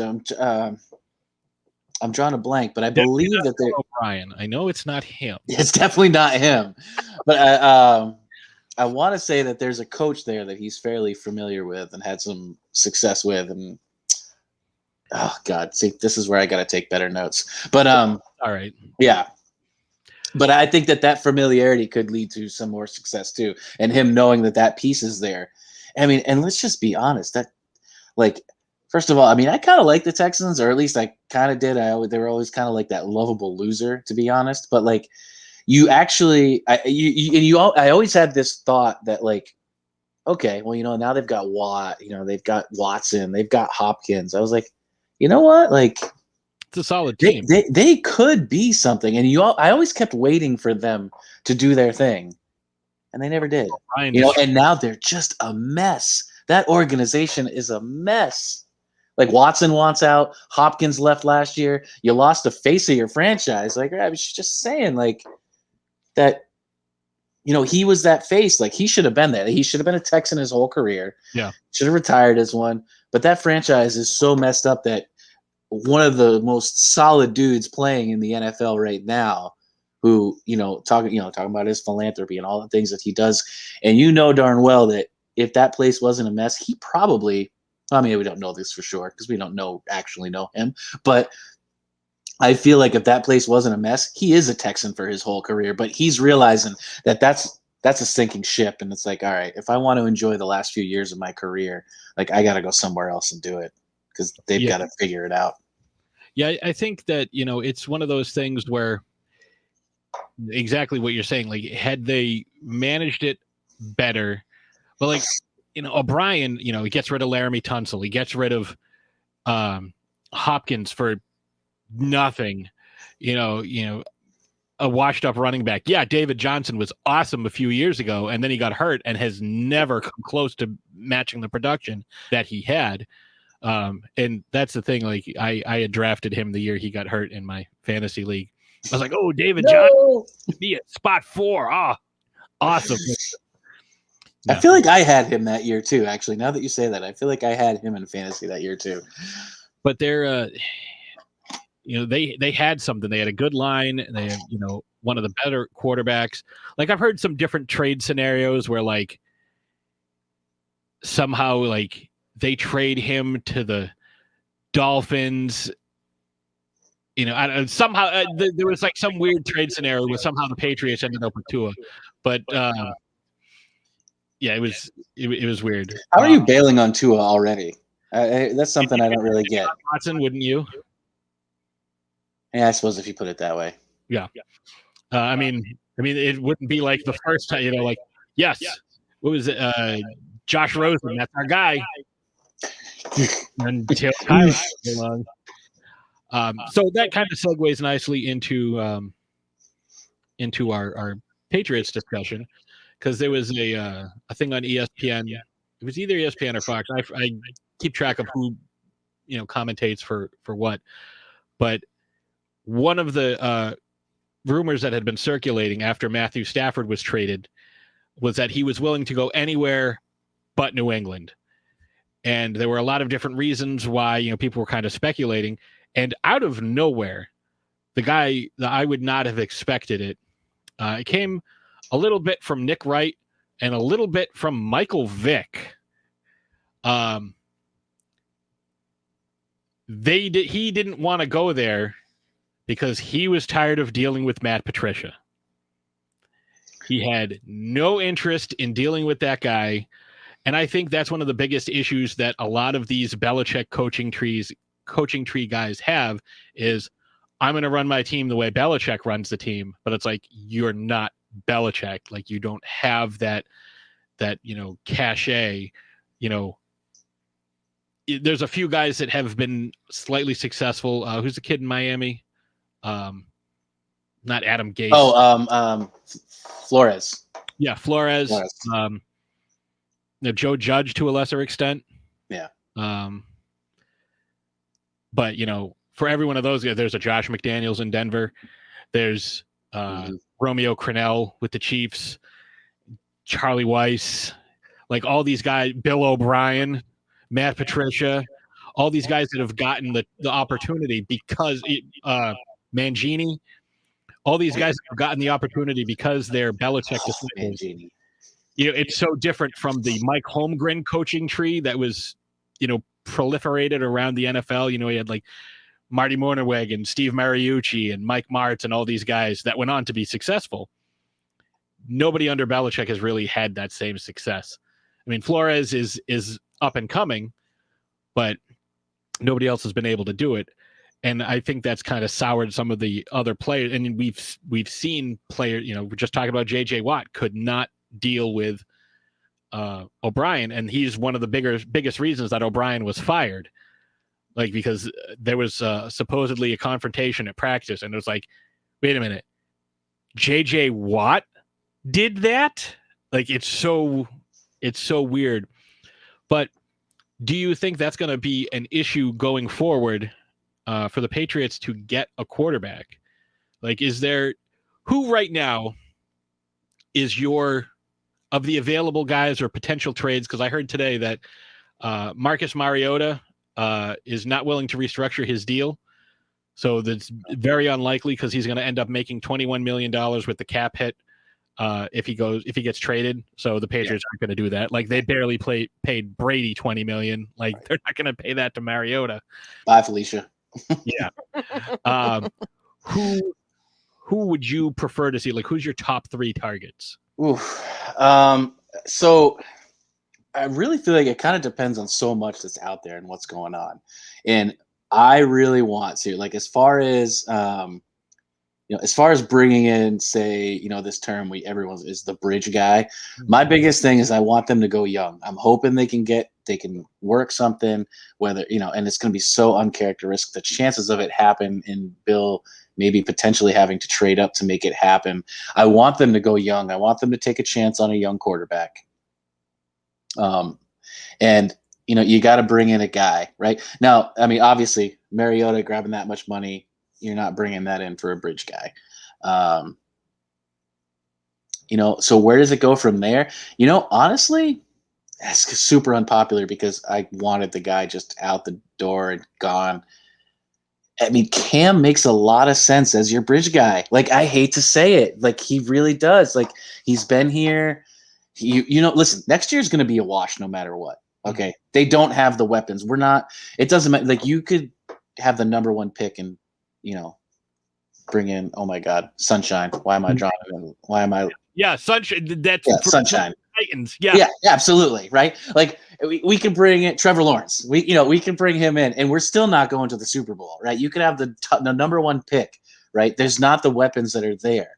So do you draft young, bring in somebody that could potentially be that future? And then you need a guy, you need a bridge guy.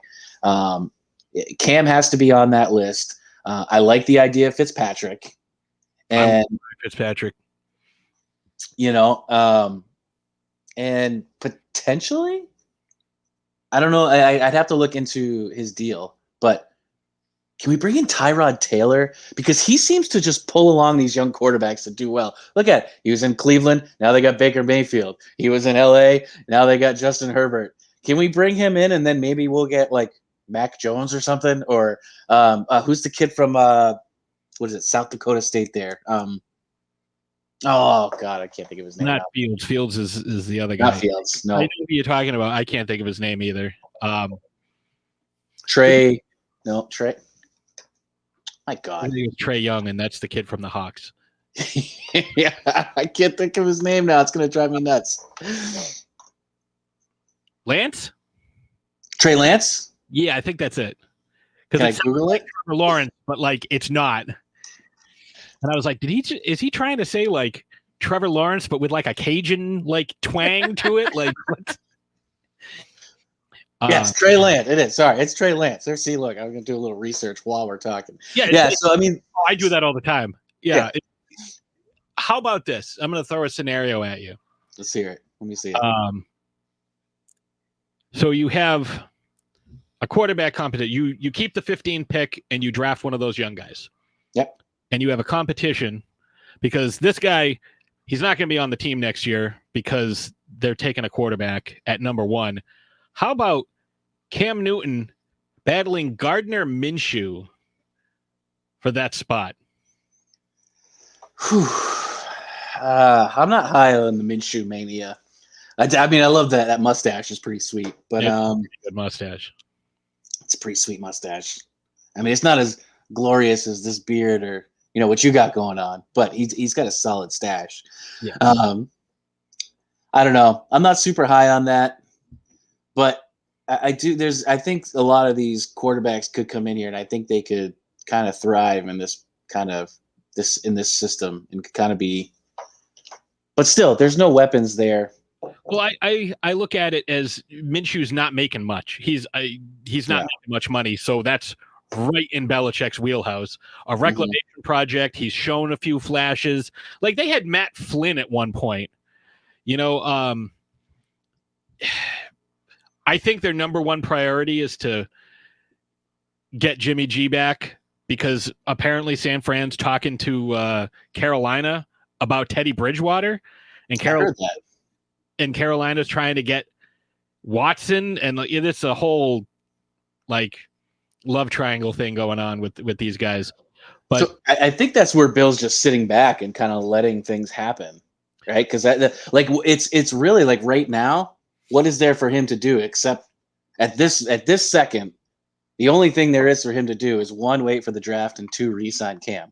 Because what else is out there, really? You know what I mean? Unless you start getting really aggressive. How's this? It's kind of a chicken and egg thing. Do you start assembling, some semblance of an offense? Do you get Kyle Rudolph, who Bill is apparently high on and has tried to trade for in the past? I do like that. Just released by, it's not official yet, obviously, but was just released by Minnesota, and he's been one of the top 10 tight end for the past decade or so. He's a little older, but he's looking for something to prove. Doesn't have a ring. Maybe it's a guy that Bill can get in there. I know for the past 20 years, a lot of guys were taking pay cuts, except for Darrelle Revis, to come play with Tom Brady.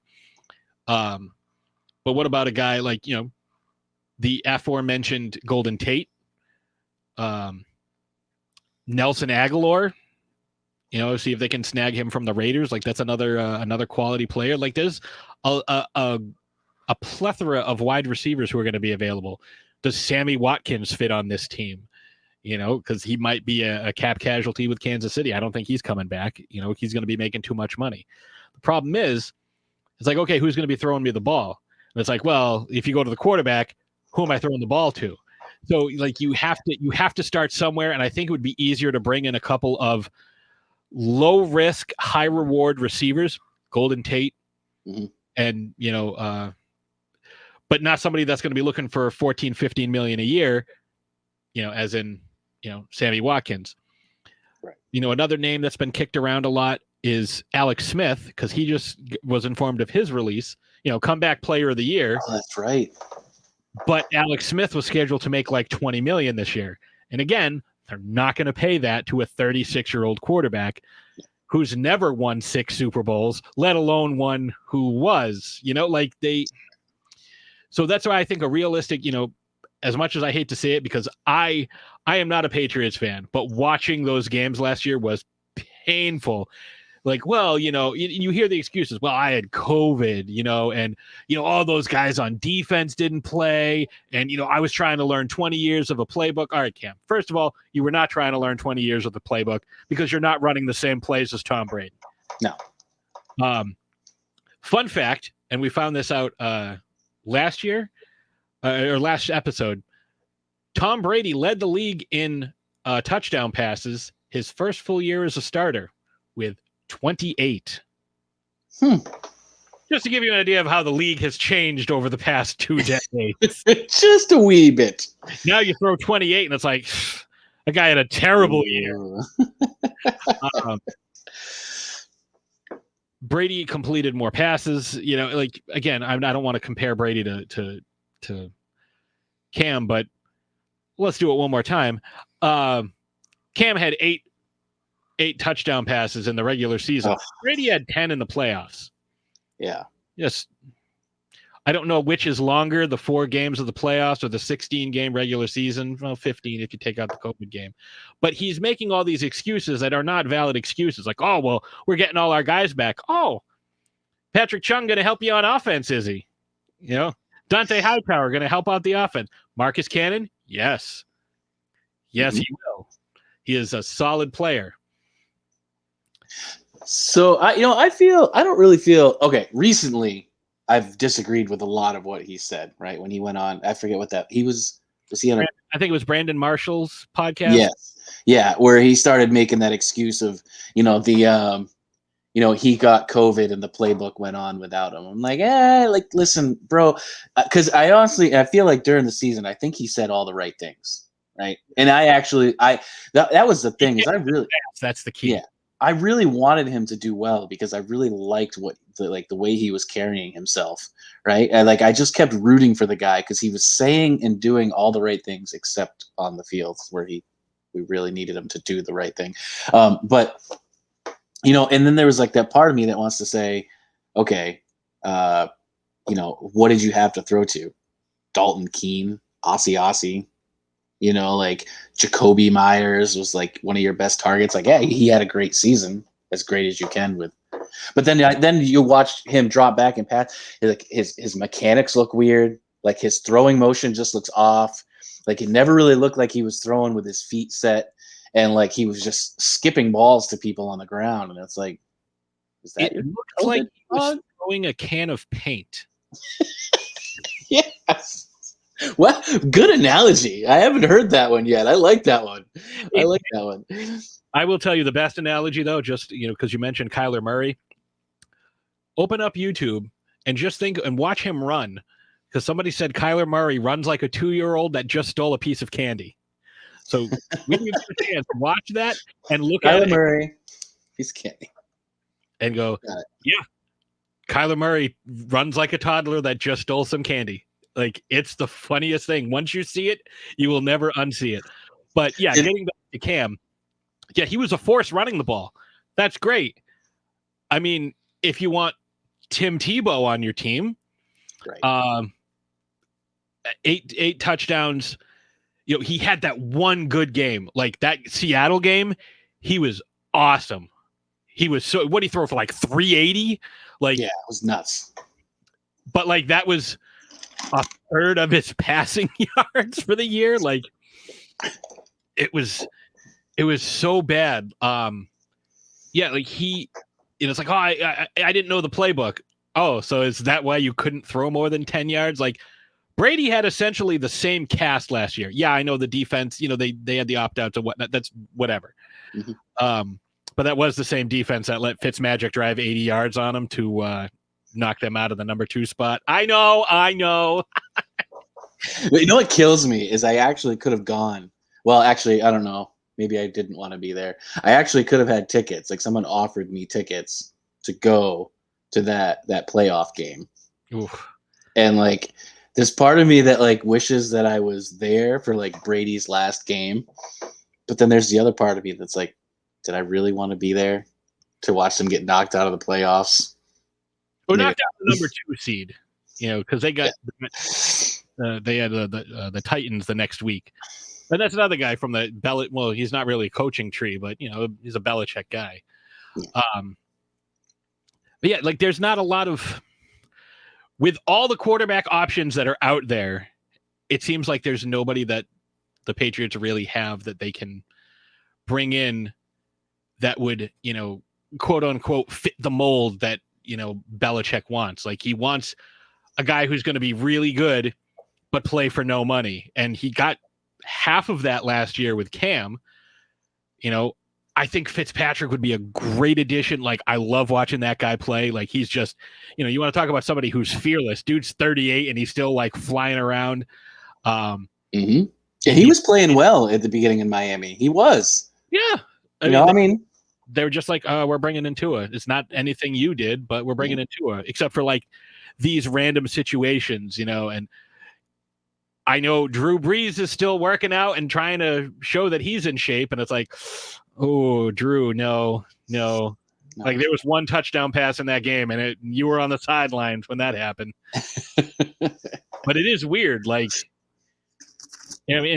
guess for Jameis Winston, that works out really well because, that's a guy who's used to throwing touchdown passes to the Saints. Yes, he is. Well played. Yeah, that's it. And people are oh, well, what if we get Jameis Winston? You want Jameis Winston? Well, yeah, but he was a number 1 overall pick. He threw for 5,000 yards and 30 touchdowns. Yeah. And his last pass of that year was a touchdown pass to Atlanta. He threw 30 interceptions. Bill is predicated on taking care of the ball and ball security. That's his whole deal. It would be interesting watching him just fling it around and see, what's going to happen, but he would get no, James, no, thank you. I'm good.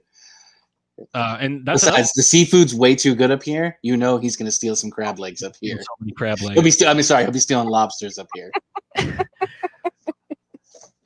Jameis, what are you doing? Shut up. My pockets are full of chowder.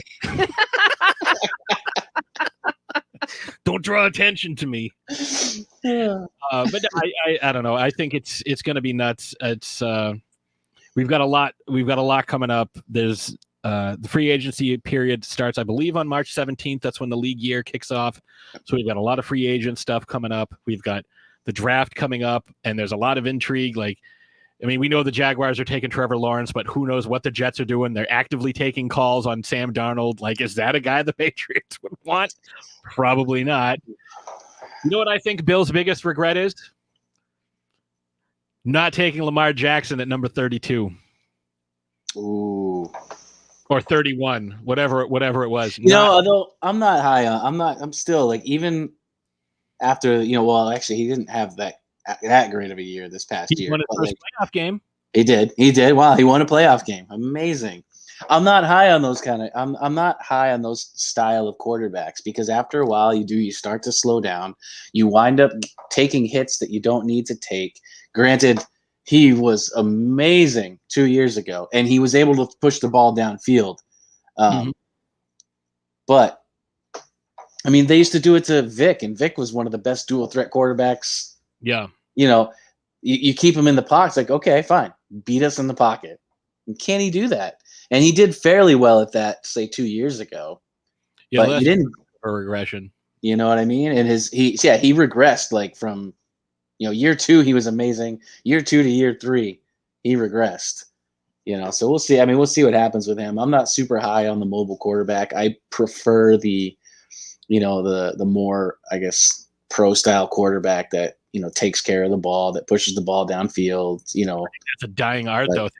Think about who those guys are. They're all 35 and older. Like, who's the first? Brady, Breeze, Rodgers. Like, those are the first 3 you think of, and they have a combined age of like 305. True. All the like the up and coming, like, who are the top quarterbacks in the league? Mahomes. He doesn't run as much as the other guys, but he can. Watson led the league in passing last year, but still runs an awful lot because, his offensive line's terrible and he has to, but he has the ability to. Lamar Jackson, obviously. Kyler Murray, Tua, like, when you think of these pocket passers, they're all Fitzpatrick, Alex Smith, and even those guys run a little bit. They do. I mean, you want somebody who's mobile, right? But I just feel like it's such a risk, right? That's your go-to guy, right? You know what I mean? Because they're putting themselves out there so much. Yeah, they're going to make some flashy plays. They're going to make some great plays for you. But what happens when that guy goes down because he takes a risk that he didn't need to take? And now you're bringing in who's there? Yeah, it's perfect. Like Dak to Andy. There it is. The total. Yep. I mean, I think the closest you're going to have to what you're looking for, but still suited to this game, Derek Carr and Russell Wilson. Yeah, and even Wilson moves a little bit. Wilson runs a lot more. Yeah. Carr runs less than everybody else. Right. As far as like the mobile guys. But I think Carr is the closest you're going to get to something like that. And even I don't think he's going off the Raiders. I don't think he's going anywhere unless they get in Watson. But well, I mean, the game is cyclical, and I'm telling you right now, one of the teams that probably, I mean, obviously the Patriots were painful to watch, but who I loved watching more than my favorite team to watch this past year was the Titans. Oh yeah, Tannehill. I mean, he's a guy who, he's close. I didn't even think about him because I was thinking, when I think of that team, I think more, Derrick Henry. But yeah, Brown's a monster. Like that guy, and that's where the receivers are going. Like when you start getting these big receivers like AJ Brown and DK Metcalf and guys like that, the big, strong, physical guys, quarterbacks are not going to have to run as much. Yep. That's what I love about that team. Receiver. Yeah, I mean, like, because what is it now, right? So the quarterbacks are all mobile, right? The teams are quicker. You know what I mean? So how do you combat that, right? How do you D that up, right? Well, you go with a smaller, more athletic linebacker. So you go smaller and more athletic, right? Well, guess what? Then you go to play Tennessee, and they've got just this killer O-line and a man among boys running the ball and Derrick Henry. So you've got to stack the box and try, and then you just go, all right, well, I'll hit you with a little play action, and I got AJ over the top. Like, it's old school football. Yeah. I absolutely love it. I love what they're doing down there. Yeah, you're not gonna see guys. I mean, you're seeing linebackers now, going from like a first name that popped in my head was Carl Mecklenburg from the Broncos back in the day. This big 6'6", 270 guy. He's not fast, but he's a monster. Now you got guys, like I know he retired a few years ago, Patrick Willis. That dude can run with wide receivers because he's so fast. Luke Kuechly. Kuechly's a bigger guy, but still, 6'4", 260. That used to be a massive offensive tackle. Like, there are quarterbacks now that are bigger than, offensive linemen back in the day, which is why I always have an issue. Like, you can't compare this. Like, Brady is the same height, but 20 pounds lighter than Lawrence Taylor. Like, to give you an idea of the size of players now. Yeah. Like, it's like, yeah, I'm 6'4", 260, and I'm the best defensive lineman that's ever lived. It's like, well, I'm Dante Culpepper, and I'm 6'6", 270, and or a guy like Roethlisberger who would just take you off because he's so massive. These quarterbacks are huge. Like, even a guy like, that guy's not there. Oh, what's Russell Wilson like? 5'9"? He's 6'4", 230. What about the hefty lefty, Jared Lorenzen?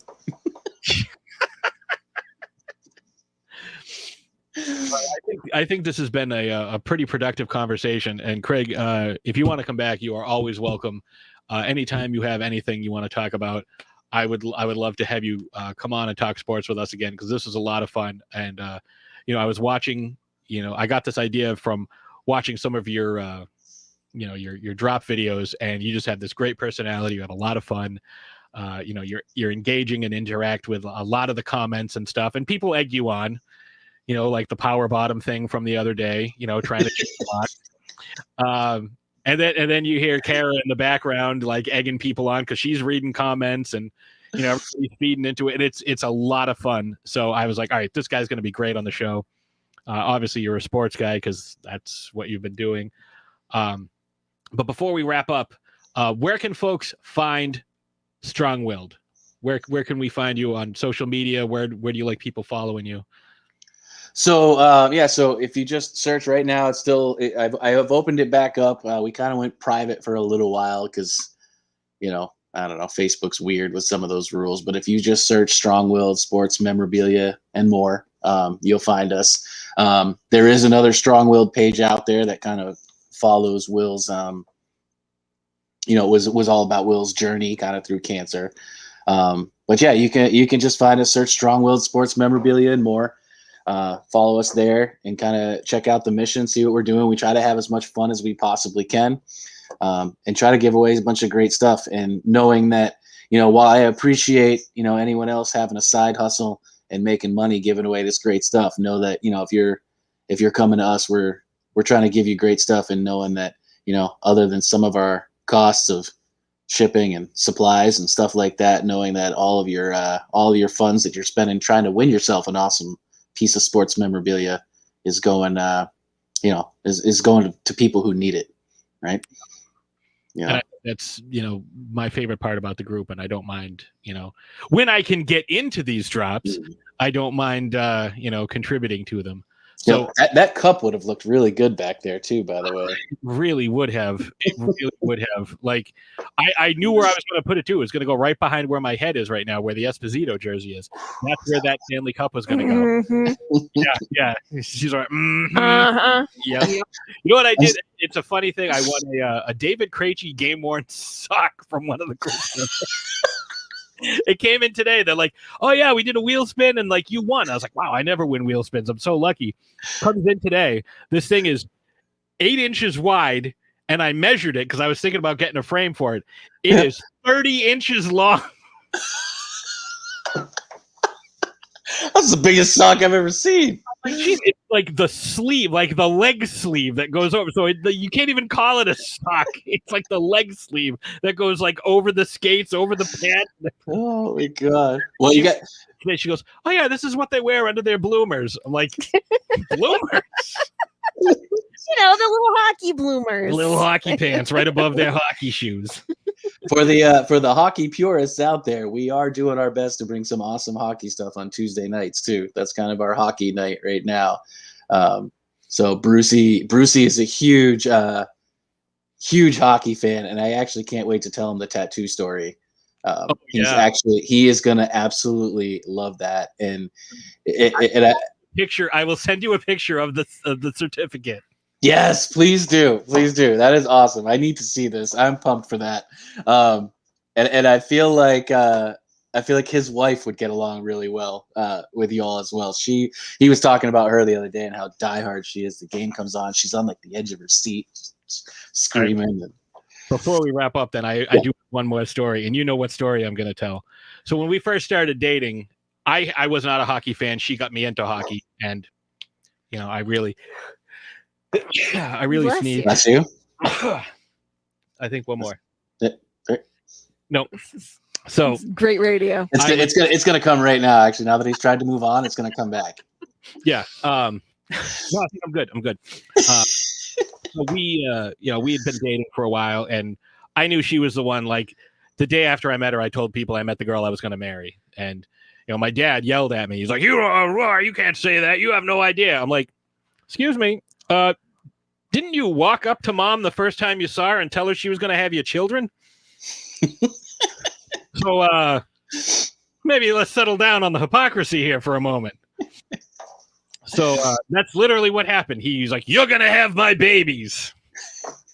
I mean, shooter's got to shoot. You know what I mean? It worked, but like, you can't get mad at me for doing the same thing. Yeah. So I mean, it sounds like he was using that 3-point line analytics, though. Like he probably should have taken the layup, but hey, it worked for him. He shot the shot, and that's why we're here talking right now. So, we had talked about, because she didn't want to get married. She was the only way I would want to be proposed is at a Bruins playoff game that they won in overtime.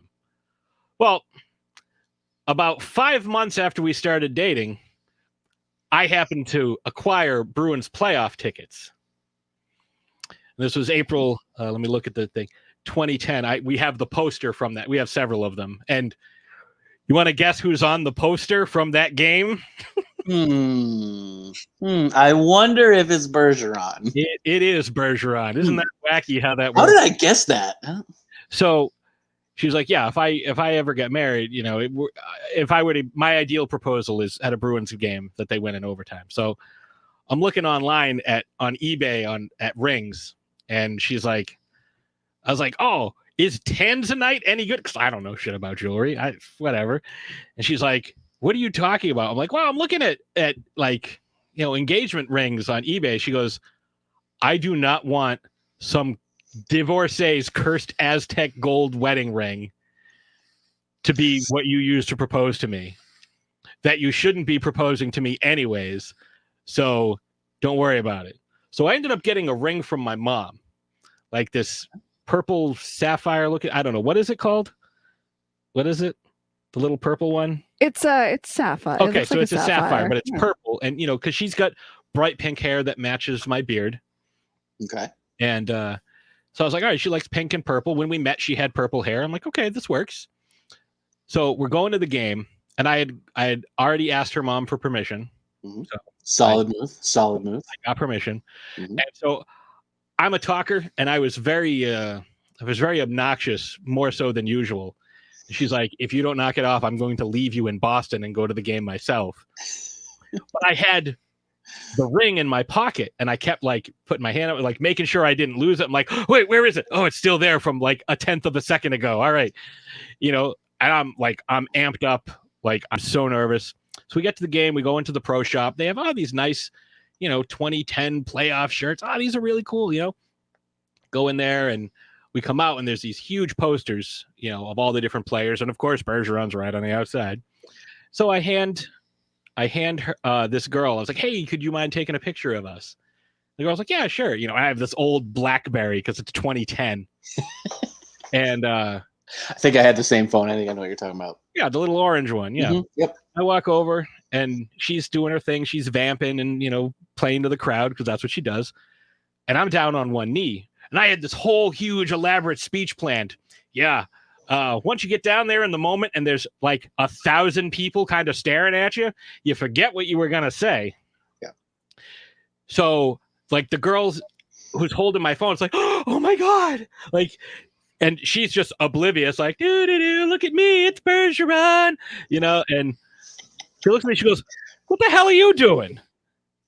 And I have this ring box, I'm down on my knee, I'm like, ready to do my speech, and I'm like, will you marry me?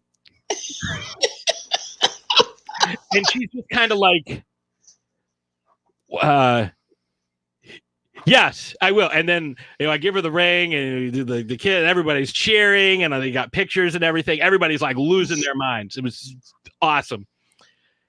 And then about 2 minutes later, she's like, I can't do this.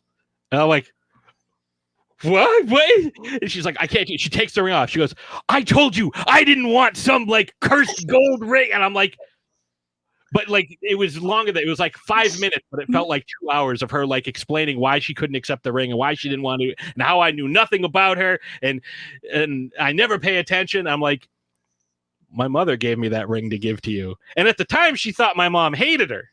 Yeah, like, well, why didn't you just say that? And puts the ring back on. So we call people like, yeah, she said yes, that whole thing. So we go up and the Bruins are playing the Sabres. And it's tied at the end of regulation. Goes into overtime. Still tied at the end of overtime. Miroslav Satan takes a pass from Michael Ryder and absolutely buries it. Bruins win in double overtime the night we get engaged. Wow. Making dreams happen. Look at you. Yeah. I was like, this is exactly how I planned it. This is so perfect. Yep. Like I knew. Nailed it. I have the call from that game. I play that audio on some episodes. Nice. I have that. So a little Easter egg. See, if people didn't know that now, there's a little Easter egg there. I like that. I figured you'd appreciate that story as well. You know, that is pretty awesome. I appreciate you sharing that. Something up on the Jumbotron. It's like, you know, oh, happy birthday, Kevin. Will you marry me? Buy war bonds. You know, like buy war bonds. Wait, when did you guys get engaged? Was it like the 40s, the 50s? Yeah, Doc Emmerich was there. We're, you know, doing the whole thing. But yeah, I just wanted to end with that story. But we're going to be posting links to StrongWILLed. I'm going to continue to support you guys. Hopefully I can win something soon. Time I missed out on the mini helmets. You guys pulled a Raiders Rich Gannon. Kind of made me sad. I really wanted to. I was like, oh, come on. But what are you writing? Oh yes, I almost forgot. I mentioned this. I'm so glad you reminded me because I would have totally forgot. We have a special code phrase that I was talking about during my drops earlier today. There's a special code that I haven't decided exactly what I'm going to do, but I think it's going to be good for 2 free entries into the Belichick helmet for the first 3 people who tell me the secret code. And the secret code phrase is StrongWILLed. Oh, okay. Send me a DM, you know, on Facebook or on Twitter. You know, you can follow us. We're on every social media platform. Hold on, I'm sending it right now. Just search the Loudest Sports Show, and you will get 2 free entries. Even if you buy the I don't know what we're gonna do, but even if you buy the maximum amount, you'll get 2 free ones for listening to the end and knowing the secret code phrase that I totally forgot to mention. That I'm glad Ash has reminded me. But Craig, it has been 2.5 hours. I thank you. So wow. for sharing this time with us. And I know you're very busy, and I know you have a lot to do, and you do a lot of really good work. And I'm very happy that you were able to join us tonight. Yeah, thank you for having me. This was a lot of fun, and 2.5 hours did not feel like 2.5 hours. This was a great conversation with you guys. I appreciate you having me. I appreciate you letting me tell our story and kind of spreading the word about StrongWILLed Sports. And I appreciate your support. And I will be tuning in, and I would love to come back and talk with you guys some more sometime. So I appreciate you throwing that out there too. I would love to come back. Awesome. Well, I think Ashes slashes.